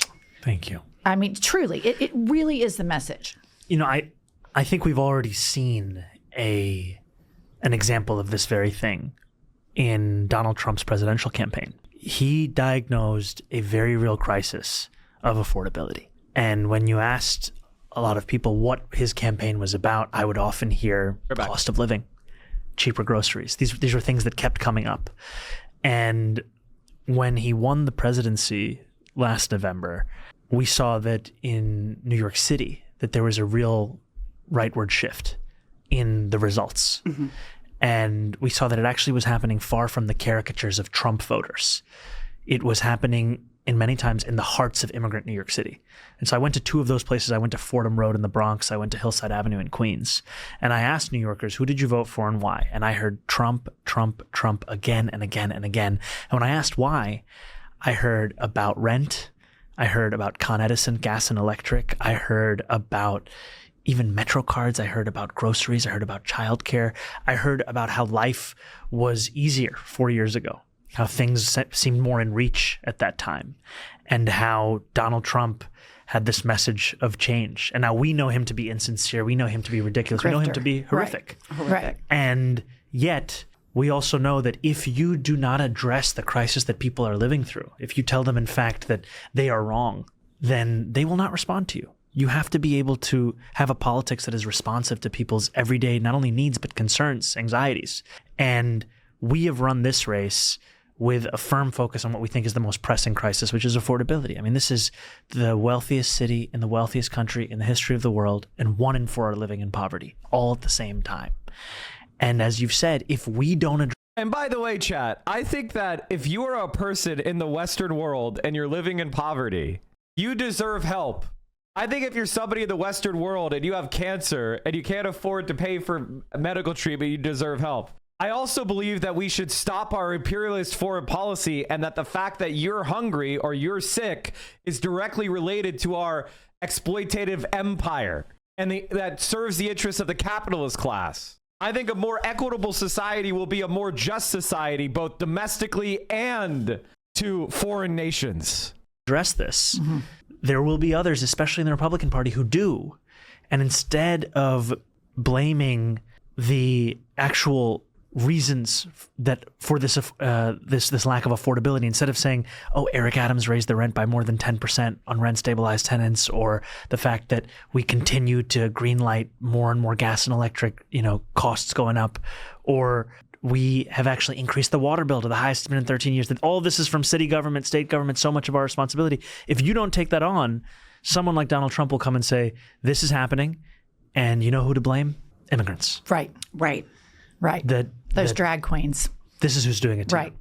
Right. And I think we need to be clear-eyed that if we don't address this crisis, someone else will, and they'll lead people in a completely different direction. Are you seeing a lot of in your internal polling data? I remember AOC, that there were people that voted for Trump and voted for her. And then she did like the Instagram Live and kind of talked about it. Are you seeing that same thing where people that voted for Trump then in the primary went and voted for you? I'm in New York City, and I still think they'll rig the election to split the vote. I mean, I definitely think that if I were Zohran, I would have poll watchers. So in our electoral system chat, the candidates can have what's known as a poll watcher, which is basically a certified volunteer that represents the campaign that could go in and observe the counting of the votes. I would, if I were Zohran, I would make sure I had one, at least one, at every precinct. We have. Yeah. And we've seen it in people that we've spoken to, and also just that the issues that people bring up, I mean, it's not as simplified as politics is often discussed at a national level, where people sort themselves into ideological camps. There are people for whom their number one issue is groceries, the cost of groceries, and they vote alongside that. And they kept hearing about it from Trump, and they heard about it from us. And I think part of our posture has been, we welcome anyone to join this movement. We don't ask them where they've been or why they haven't joined yet. We welcome them, because I think too often we've practiced a politics of purity, where we ask you, we badger you, we lecture you, we heckle you. There's the level of condescension about those who don't already agree with us. That is not how you welcome people in. Yeah. And I think I do that sometimes. I was sitting here going, yeah, guilty. No, that's a good reminder. It's a good point. No, it's a good reminder. See, this is why we need politicians like you. You're making us better already. Don't you feel I feel better. I'm going to be a little bit less bitchy the next time I'm judging a triple Trumper. What about you, Pumps? I don't know. It's going to be tough. I'm going to try in your honor, but it's going to be hard. Thank you. It's going to be tough. Okay, so let me ask you some fun things. Please. What's one thing in politics that makes you say, I've had it every single day? Honestly, the campaign finance of it all. Yes. Oh my gosh. And I'm lucky that I'm here in New York City. We have the campaign finance board. There's a matching fund system. If a New Yorker gives $10, it's matched 8-1, and that's incredible. And yet still you have super PACs that can completely reshape a race. And in the primary, we survived more than $30 million in opposition spending. It's amazing. And it's both incredible, and yet it shouldn't take this much to get to this point. You shouldn't have to wake up one morning and find out that when your friend turns on TV, there's 7 ads and they're all sponsored by DoorDash and whomever else, attacking and smearing and slandering your campaign. And I think it's part of the results that we see across this country are directly tied to the fact that people can buy elections. Yeah. Right. And how does one become a poll watcher for this candidate? I have no idea. Spelling poll watcher POLE is crazy work. Oh, oh, God damn it. You're not supposed to be a poll watcher. Can we get some cacas in the chat? God damn it. I meant POLL, like you go to the polls, POLL, and you're a poll watcher, so you're watching the collection and casting of votes. I'm sure all of you are trained poll watchers. It's just such an absurd inversion of what democracy is supposed to be. I completely Let's agree. talk about this. Like the idea of you to certain people, like maybe a Jewish person or a person that's been really good at capitalism, like maybe they have a hedge fund and they've like crushed it, or they own DoorDash or they own Uber. They have this fear towards you. Like I'll give you an example. I went to a engagement party in Oklahoma City a couple of weeks ago, and the couple that was getting married Jewish, and she said, "Oh, I love your podcast, blah, blah, blah." I said, "Oh yeah, we're going to New York. We're going to have Zohran Mamdani on." And she went, and I went, "You're the biggest Democrat on the planet." And she's like, "Oh," and she was like, "Isn't he?" And I'm like, "He is not anti-Semitic. He is a candidate for everybody, for workers, for everybody that's been left behind." And you see, like, there's certain triggers that you trigger in people, and it's this fear. What do you have to say to the stereotypes that are built in to maybe what you look like, or maybe the fact that you're Muslim, or maybe the fact that you've really had moral clarity on Israel, Gaza, or the fact that you have real moral clarity about, billionaires paying more in taxes? What do you say to the people that are progressive by nature, but there's something about you that triggers this default setting of fear inside them? Well, the first thing is I don't begrudge them, because if they turn on TV or open up a newspaper, they'll often engage with a caricature of me. Right. And if that's all I read about myself, I'd probably have concerns too. I mean, this is how it, I'm not trying to compare myself to Zohran, but Hassan and I get something similar to this, where people have all sorts of opinions about me, but they never watched me. Like, never. Like, people think all sorts of, like, really weird Mike propaganda shit. They've never watched me. How do I know? I go and check to see if they ever watched me, and the answer is no. So I'll see somebody publishing, like, writing some shit about me being a racist or something, and I'll go, okay, let me see if they chatted or ever followed, and the answer is no. And it's like, okay, so this person literally has no idea what they're talking about, yet they're out there pushing a narrative? Like, what the fuck? So weird. And it's an opportunity for me to introduce myself as I actually am, because so often the fear-mongering is so immense. I mean, I had a guy come up to me. This is what the announcement is? Yeah. Trump set to move Space Command headquarters to Alabama from Colorado, sources say. Honestly, in the long run, that's going to work to move Alabama to the left, believe it or not. I could get into why, but these, like, Alabama and Mississippi, the white people there are racist. Like, they are very, very racist. And when you put in, like, a large government office, government employees are going to be significantly more to the left than even Space Force guys, than the average Mississippian or Alabaman. And it's going to push the state to the left, and it's going to start changing the culture. This is a boneheaded move, honestly. And it just makes Colorado, it's going to push Colorado to the left, and ironically, Mississippi and Alabama to the left. Because Colorado's losing a bunch of Space Force guys, and they're probably, like, more right-leaning. Boneheaded move. Say, I heard you're going to be the first Muslim mayor. And I said, yeah. And he said, I heard that we might not be able to buy alcohol in New York City. And I was like, who are you buying alcohol from now? A Muslim guy at your bodega. Right. Most likely. Right? And I think it's like, you're going to be fine. Yeah. So some of it is, it borders on the absurd. But some of it is also that, we see that it's a lot of what our campaign is portrayed as if there is no precedent for it. Think about democratic socialism. I am a democratic socialist. I also wouldn't be the first democratic socialist mayor. We've had a number. And we've even had a mayor who was a member of the Democratic Socialists of America. That's David Dinkins, not just a few decades ago. And people ask me, how's Zohran doing in the polls? He's winning by like 20 some points. This interact with New York City being the home of global finance. And I say my focus as a Democratic Socialist is ensuring that every New Yorker lives a dignified life. That is my responsibility, to ensure that what you need, what is necessary for you, is something that you're not priced out of. Not what you want, not what you'd like, but we all understand people need K through 12 education. so we have public schools. But for some reason, we think that childcare is something that you could be priced out of before you get to K through 12. That it's okay that New Yorkers have to spend $25,000 a year procuring childcare. I believe that the city should provide universal childcare.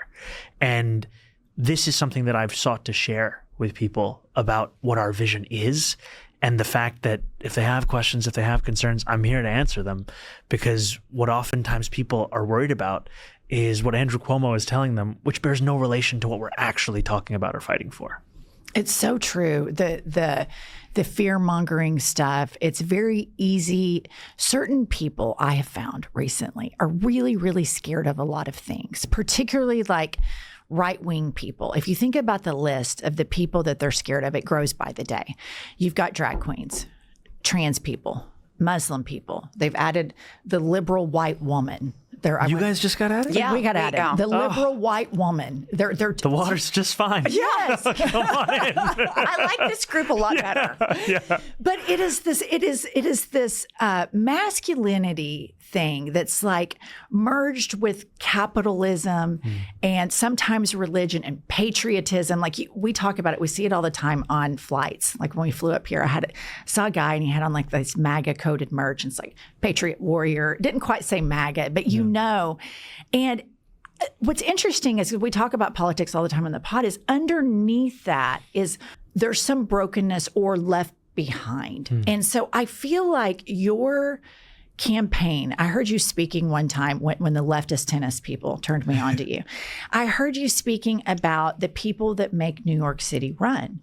And anybody who's ever been to New York, lives in New York, there is an engine of workers and people that make it run. And I just think there's so much courage in fighting for those people legitimately, not in a grifty way, but a legitimate way. And I love so much that you're doing this, and you're too polite, but I'm going to go on the permanent record and just state it really pisses me off that a lot of people in the Democratic establishment have not endorsed you, and it's not going unnoticed. We have a lot of followers. We've spoken about this with other podcasters in the left, and I know that you're staying out of all of that, and I respect that you're not a titty baby like Trump complaining because somebody didn't support you. But I just want you to know the fact that you're not mad about it makes us triple mad, and we will just keep be warned of the liberal. They're so cool.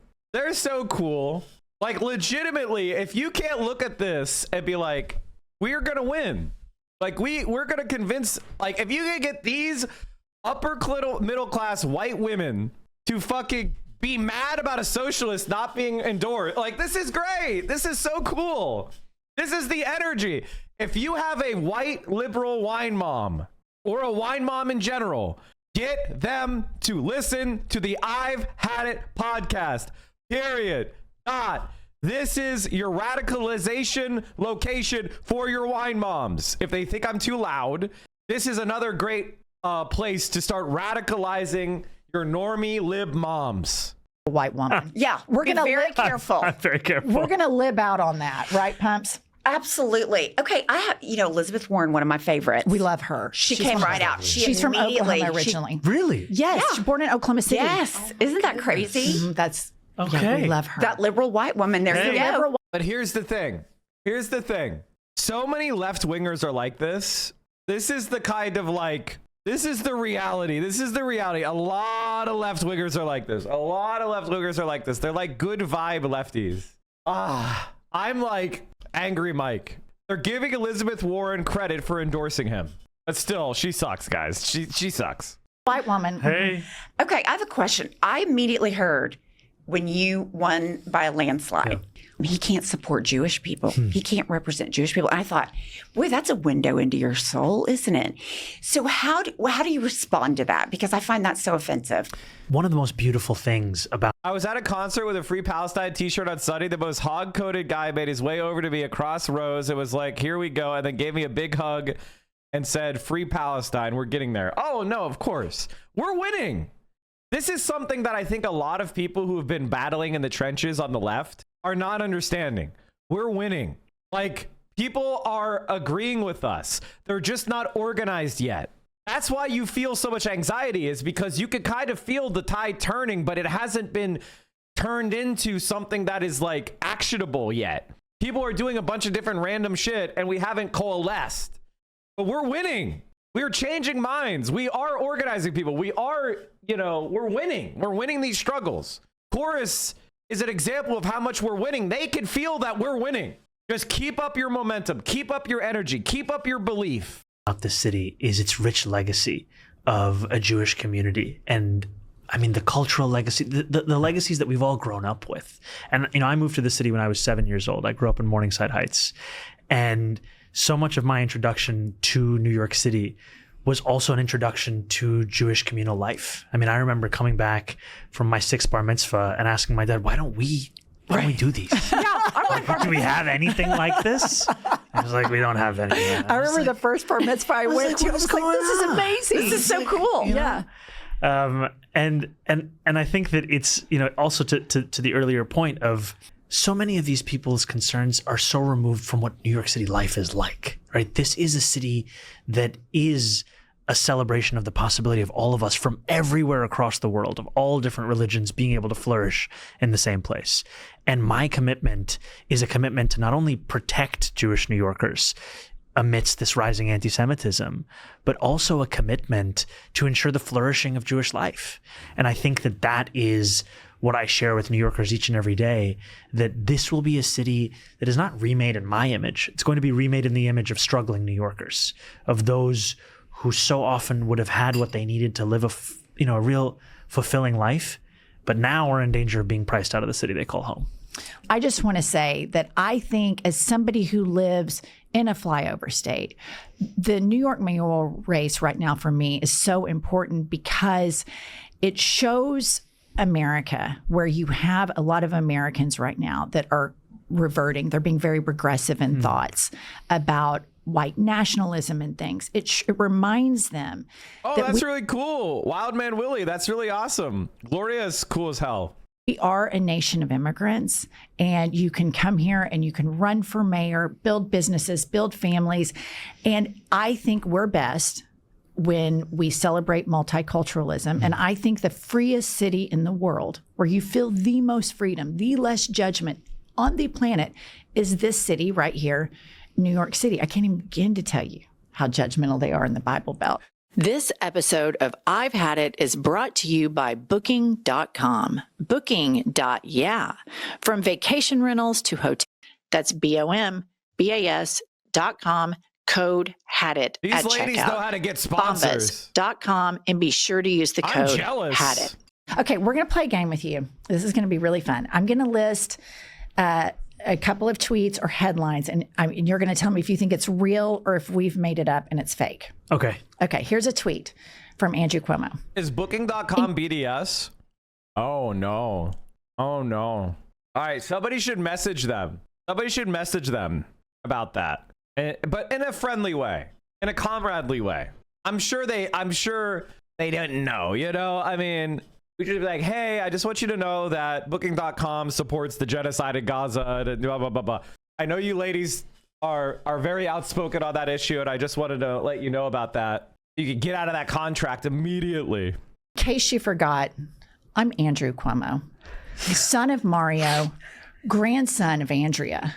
Welcome to the heavyweight bout at Zohran KMM, Donnie. This is a two-man race. You look tired already. It's just the second round. Real or fake? Real. Real. Okay, we had a conversation about this. I thought he was trying to flex about his dad. I don't know why he threw grandma in. What do you think that was? I mean, I was trying to be logical. Telling a bunch of progressives, look, I'm a Nepo baby. Yeah. I don't know.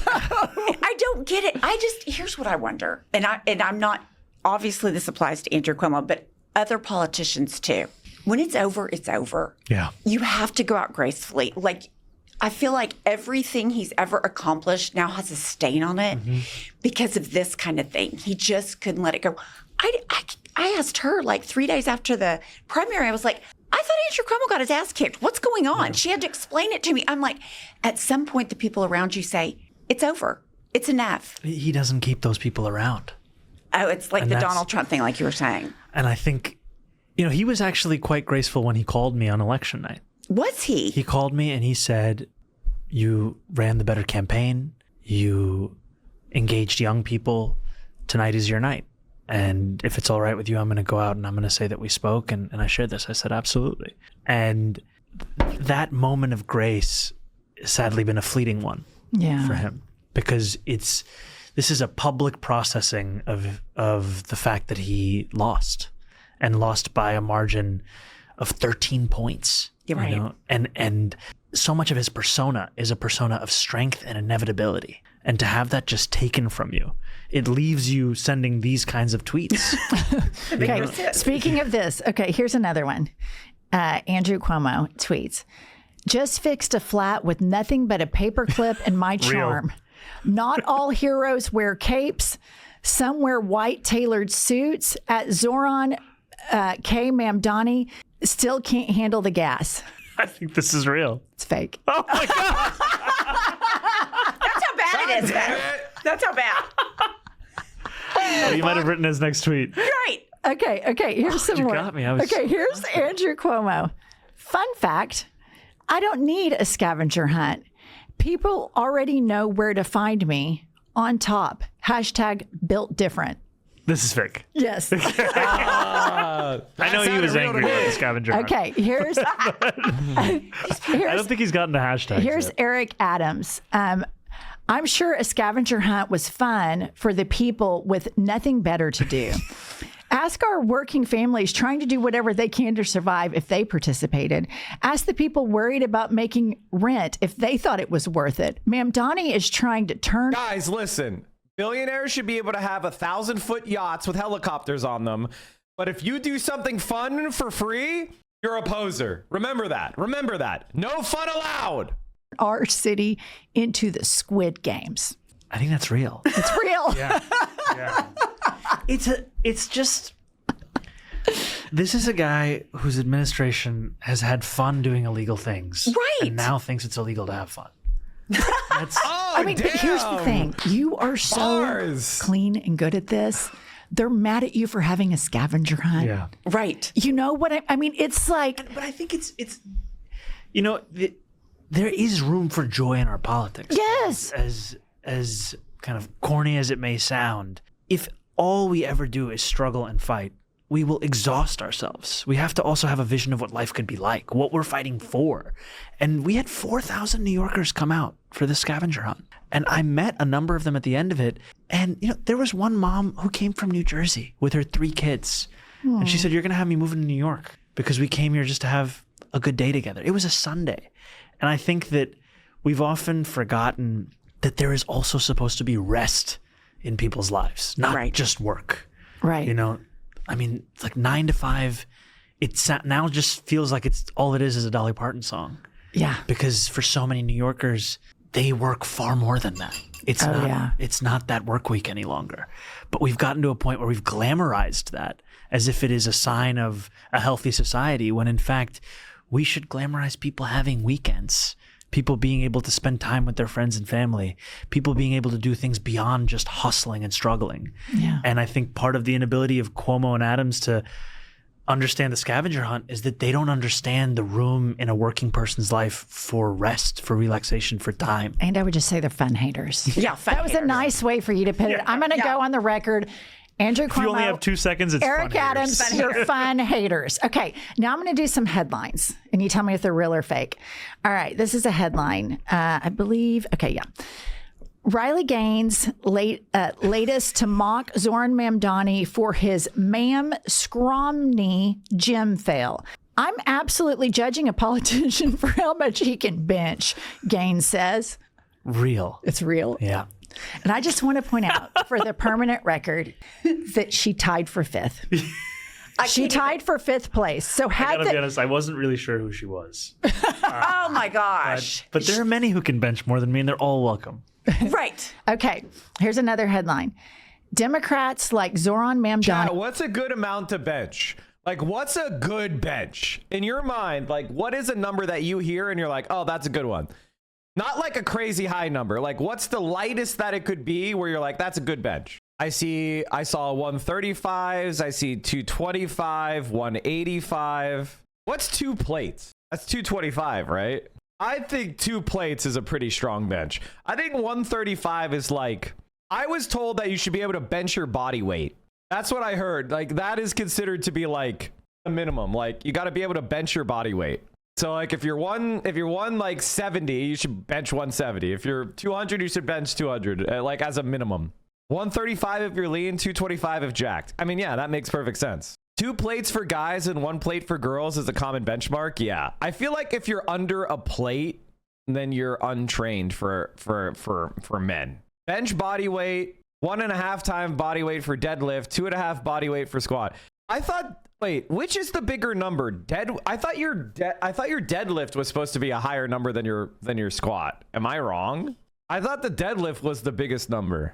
Because like, just think about it. Deadlift, you're picking up something from the ground and you're not like bending. You're not really like taking something down to the negative and then bringing it back up. That seems harder to do with more weight than just go up.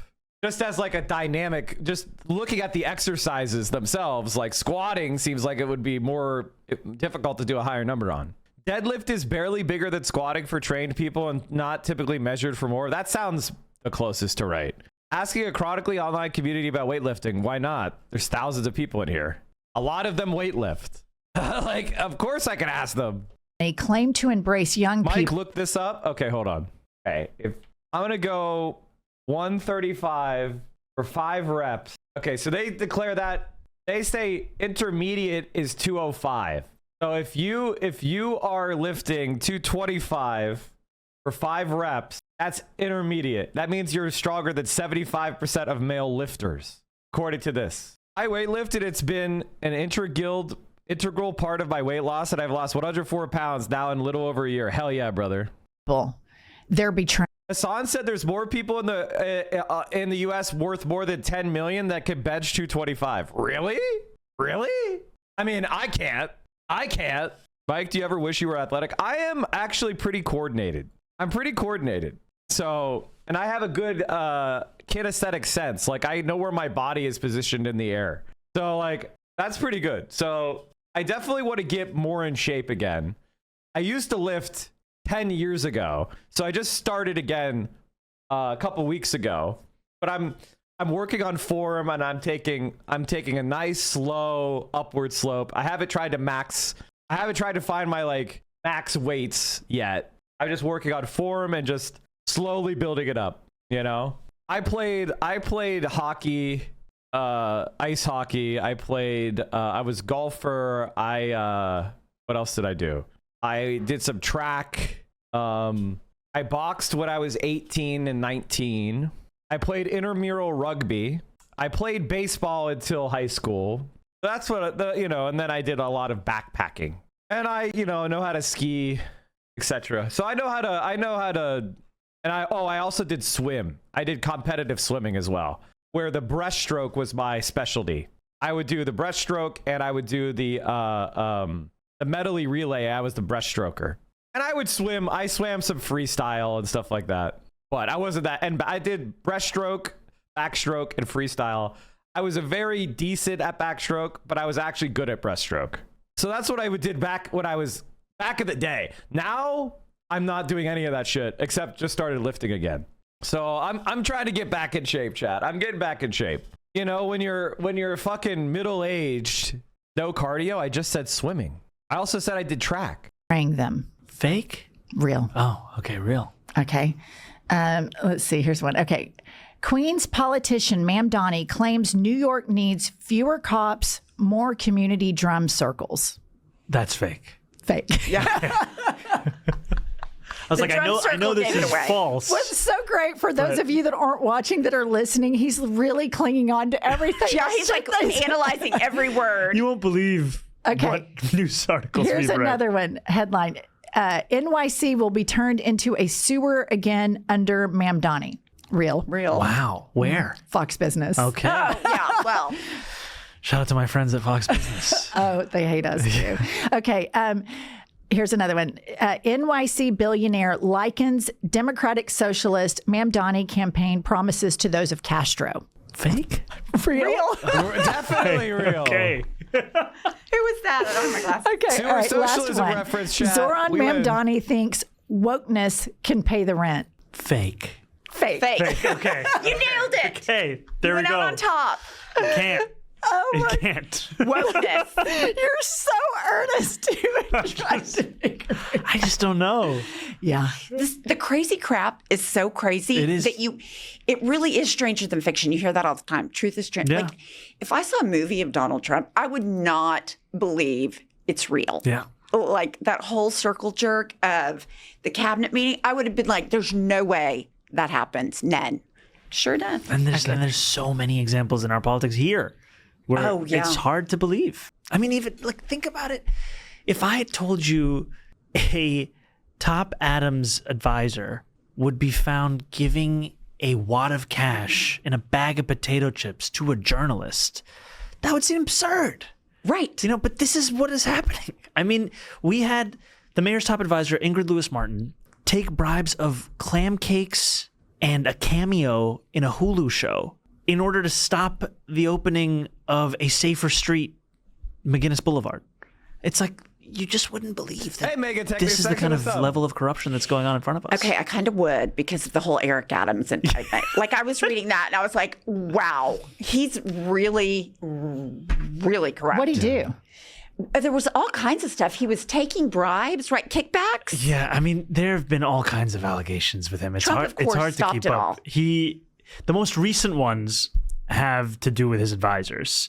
Right. The ones, where he has this one advisor, Ingrid Lewis-Martin. She received, I think, more than $100,000 in bribes, it is alleged. But also, she is someone who, I mean, it's just so nakedly corrupt, right? You have these kind of local, this family called the Argentos, and they run like a film production in Greenpoint, and they didn't want Chat. Oh my God, I can't even say it. I'll get banned. Never there mind. to be the creation of a bike lane. Never mind. And so that they just donated directly. In the allegations say either to her son or in free catering or in a cameo alongside Forrest Whitaker. And then all of a sudden the bike lane is gone for half of the street. I mean, it's crazy. It's crazy.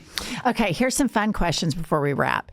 You should be in prison for that. Tends to be progressive in New York politics, but is really just a corporate sellout? And then Andrew Cuomo. Come on. Okay, if you had to pass a law banning one everyday New York behavior, like tourists stopping in the middle of the sidewalk or landlords hiking the rent, what would it be? Okay, those are vastly different levels of importance. Okay, do a petty, and do a legit. Okay, petty. You got to walk fast in New York City. I agree. Completely agree. And single file. A single file? Yeah, you can't hold hands and walk. It's just not convenient. You could do two. You could do side by side. And I want to say this, chat. I'm a white man. And when I'm a white man, I've done the 4 abreast. I know. Don't convict me. This is I've done the 4 abreast. I'm embarrassed about it. I have done it. It's white behavior.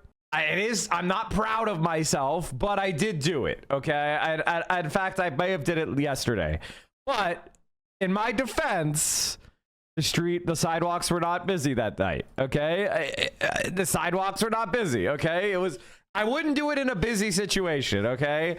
I wouldn't do it in a busy situation, but I think you could do 2x2s, 2x2s. Single file is insane. Part of what makes being in a walkable area is walking and talking. You have to be 2x2s. 2x2 is fine. One single file, that's crazy. For everybody else. What about the romance? Have you seen his Subway thing with his wife in the Subway photo shoot? You can't be closer behind her. You can grab onto her hips. Yes. Pumps is America's most popular asexual. I am. That's true. I don't believe in romance. It is an honor to meet you. DEI and honor. asexual. And America's grandmother who didn't have email when she started practicing law. I don't know if I'm with you on single file, but it's got to be fast. It's got to be fast. And I think there's room for everybody. There's tourists, there's New Yorkers, but you just got to walk fast. I can't believe Zohran Mamdani is being so ableist right now. Like, I was all behind him until he said you need to walk fast. And then I was like, well, what about the people that have mobility disorders, Zohran? Aren't you excluding them? Aren't you being ableist? I'm out. Time to vote for Cuomo. He's too ableist, guys. Everybody says New Yorkers are so rude. Yesterday, I was going around in a corner trying to find the downtown. Yeah, that's a joke, by the way. W. That's a that's a bad taste joke. I was just finding the uptown, and I asked this woman. She was the sweetest thing on the planet, and she helped me. I have never had a New Yorker be rude to me when I asked for directions, not once. We're good people. We're just Somebody in a asked me rush. for directions yesterday, too. It's like, well, I don't Look at know. you. What did you say? I said, I just got here, too. I might look all sophisticated, but I'm still walking around trying to find the downtown line. For Oklahoma. Please. Okay, what's the most capitalist thing you secretly enjoy? Oh, the most capitalist thing I secretly enjoy. Is it Uber Black? No, it's not Uber Black. Okay, here's a product from a company that I can't live without. Okay. Haagen-Dazs coffee ice cream. That's good. Oh, that sounds I love good. it. I just had a Pavlovian reaction when you said that. Yeah. And the big tub. Okay, he's got the caffeine addiction. I respect it. I think caffeine is my addiction. And caffeine, ladies and gentlemen, is the original addictive drug. And let's not be confused here. Caffeine, tea, coffee, whatever, that was the original shit. Okay, like let's be honest. That was like a key plantation product. Caffeine addiction is capitalist as fuck. It is. Not the You don't go for the individual. No. Let's just like Okay. come on. How much are you eating tonight? How much coffee ice cream? And you're eating this in bed or on the sofa? It depends. Sometimes it's on the move between the bed and the sofa. Okay. You know, you got to just have it with you. Right out of the tub? Right out of the Double dipping. All right, this is strike motherfucking two, because for me, I do not agree if you should not put your filthy spit covered spoon into a common food product unless you are finishing it all. You put your ice cream in a cone or in a bowl, and you use an ice cream scoop to do it. You don't bend the soup spoons trying to get it out. That's another fucking pet peeve. I don't want to see bent soup spoons because you were too lazy to get the ice cream scoop. All right? Get the ice cream scoop, run it under some hot water to heat it up, and you'll get beautiful scoops. All right? Make sure your freezer's not too cold. These are basic adult behaviors. You're too old to be bending the soup spoon and eating directly out of the tub. Right out of the tub. Yeah, okay. You know, for me, it's coffee. For my wife, dulce de leche. That's her favorite flavor. Okay. But yesterday I was at my local supermarket and I'm looking at the Haagen-Dazs that's there and I can't see coffee. And you know that there are the other flavors behind, right? Right. So I'm like rummaging. And then I look Fogs up the whole like thing. rummaging, and then this woman looks at me and she's like, "Oh my God!" And I'm just like, I wonder what image this looks like of the Democratic nominee, looking past cookies and cream, past vanilla bean, looking for coffee. And she's like, she said, "Are you an ice cream fan?" I said, yes I am. One in particular. Just looking for my coffee. Did you find it? I did. Okay. Since your ascension to like national recognition, because this happens to us all the time, because we've had the podcast for less than 3 years. Like someone will see me and they're like, and I'm like, oh, what is, like, I look around and I'm like, oh, it's me. Like, she said, does that ever happen to you where somebody's like, and you're like, what are they talking about? Oh, I forgot. Yeah. I'm running for mayor. Like they've seen me on TV. It is a big shift. I mean, even just in how we ran the primary race, it was just, us running around the city. I mean, quite literally, sometimes on a city bike or walking or taking the train or whatever it was. And now you can't quite do it that way because, most of this is a beautiful reason that New Yorkers are so excited. But, when you take the train, you got to be ready to talk to people because people are so excited that you're there. And that's lovely. But it is also a little bit of it's hard to believe in your own city that people are looking at you. Right. Right. Because so much of what it means to New Yorkers, you're just on your way, going to wherever Don't you're care. going. Yeah. Mind your own business. Headphones That's a in, beautiful on the thing about train. New York. They It's mind lovely. their own business. But there is I love that. What are you doing What are you here? doing at the Sea-Town looking for a big tub of coffee with Haagen-Dazs ice cream? I'm sorry. She's like, don't you have people for that? We haven't found the guy yet. The Haagen-Dazs position is still open. Please submit applications. Applications. Well, I cannot tell you how enjoyable this has been. Oh. We love New York City. I love what you're doing nationally, which I know it's not your intention, but there is a trickle down of empathy and a trickle down of competence that people are recognizing that is a breath of fresh air that, my mother and I need. Shut up. Am I going to do the announcement? No, I'm not. I'm going to, because it's a Space Force announcement. Who gives a fuck? If something interesting happens, we'll talk about it tomorrow. Adding Jennifer out. She has a huge crush on Zohran. For a moment. No, she's lying. Jennifer has a huge crush on Zohran. She says she doesn't. So I've modified it to an intellectually stimulated crush. Okay, listen. I'm going to let Mimo have it. I just have to tell you every day on the podcast, it's like, oh, we're talking about this. Well, Zohran Mandami says. I have. She has. I mean, it's been flying out because around. we need. I have a feeling China's parade won't look like Trump's. I think is it tomorrow or today?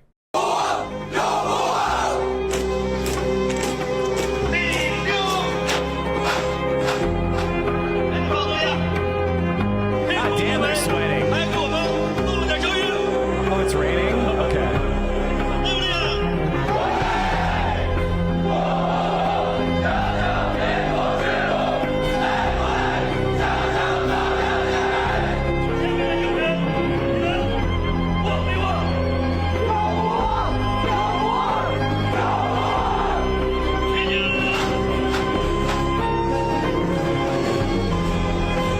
Oh, no. Need a sane person right now that has the message to go forward. And I think we have to move our party. We have the leaders that we have.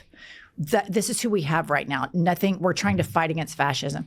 So we're trying deep in the Bible Belt to move people this way. And so I cannot thank you enough for having us on. The time. If you win, when you win, the boss of all the mayors is the mayor of Oklahoma City. Yes. His name is Mayor David Holt. Okay. And he is our friend. He's been on our podcast, and he's the boss of the mayors. It's like the president of the Mayors Association or whatever. He's about 6'5", maybe. Yeah, he's big and tall. Oklahoma City Thunder. 5'11". I know, but he's the nicest man. Honestly, Zohran saying he's 5'11" is a sign of his honesty. If you look at dating apps of heights, you'll see the heights, but the people that are 5'11" are almost impossible. They're it's the rarest height is 5'11", and then 6 is 6 foot is way out of there. So the fact that he claims 5'11" is a sign of his honesty and his trustworthiness. On the planet, he is the best day of his life was Oklahoma City Thunder winning the NBA title. Yes. I mean, we will introduce you when you win. He is lovely. He is fabulous. And I think mayors do such important work because politicians in red states are consistently disappointing, but we have a lovely mayor in Oklahoma City. That's so lovely. And it's very local and fabulous, and he cares about everybody in every single community he advocates for. So it's great. Zohran, thank you for coming. This was such a pleasure. I hope you win. Thank you. We got this. Yeah, I bet you will. We're feeling good. Okay, all right, thank you. Thank you. Honestly, they're so great. They have such good vibes, chat. They are such a good sign. Make sure you like their podcast. Okay, chat. I have a really exciting favor to ask you guys. Can I ask you guys a favor? Guys, gals, non-binary pals. Now, Vio has been kind of sad lately because of a variety of bullshit things that happened. I'm not going to get into them yet, but something really cool happened, which is Vio has finally gotten her first sponsored stream in years. So Vio, because they're doing a sponsored stream, it's for this game called Hirogami. Let's check it out.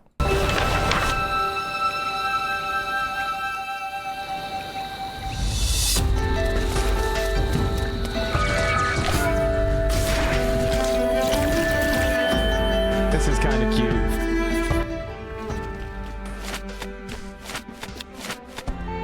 Oh, you get to change it to different things. Okay, I get it now.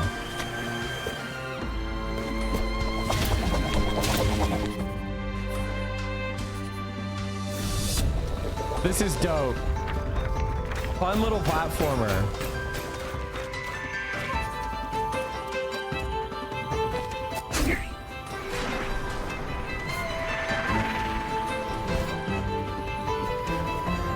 So if this adorable little game, Mike, let me watch it on stream. Okay, sorry. I was just saying, everybody jump into this link. Okay, Vio, this is your link, right? This is your link. This is the link you sent me. How do we know? Are you getting credit for this link? Are you sure? All right, here's what I'm going to do, chat. I'm going to duck off a little bit early today. Here's all my links. I'm going to send you over to Vio. Did we ever get an update how much we raised for our candidate friends? I will ask them. I'll get back to you. I'm going to send all you over to Vio. Show solidarity for our cute little egg. And please consider clicking a link or checking out the game for Vio because we're trying to promote. It's pre-released. Not out yet. So I think Vio is doing a pre-release sponsored stream right now. If you could hang out with Vio, pre-order it or whatever through her links. And I will see you all tomorrow. Stay safe out there. Thank you for all the support. I'll see you tomorrow. Regular time, 7 a.m. Eastern. Excuse me, 7 a.m. Pacific, 10 a.m. Eastern, right here on the Central Committee stream. Say hi to Vio for me. Here's the link. Make sure you check out the game, and I'll see you all tomorrow. Do me a favor. Help Vio out. I really appreciate it. I'll see you tomorrow.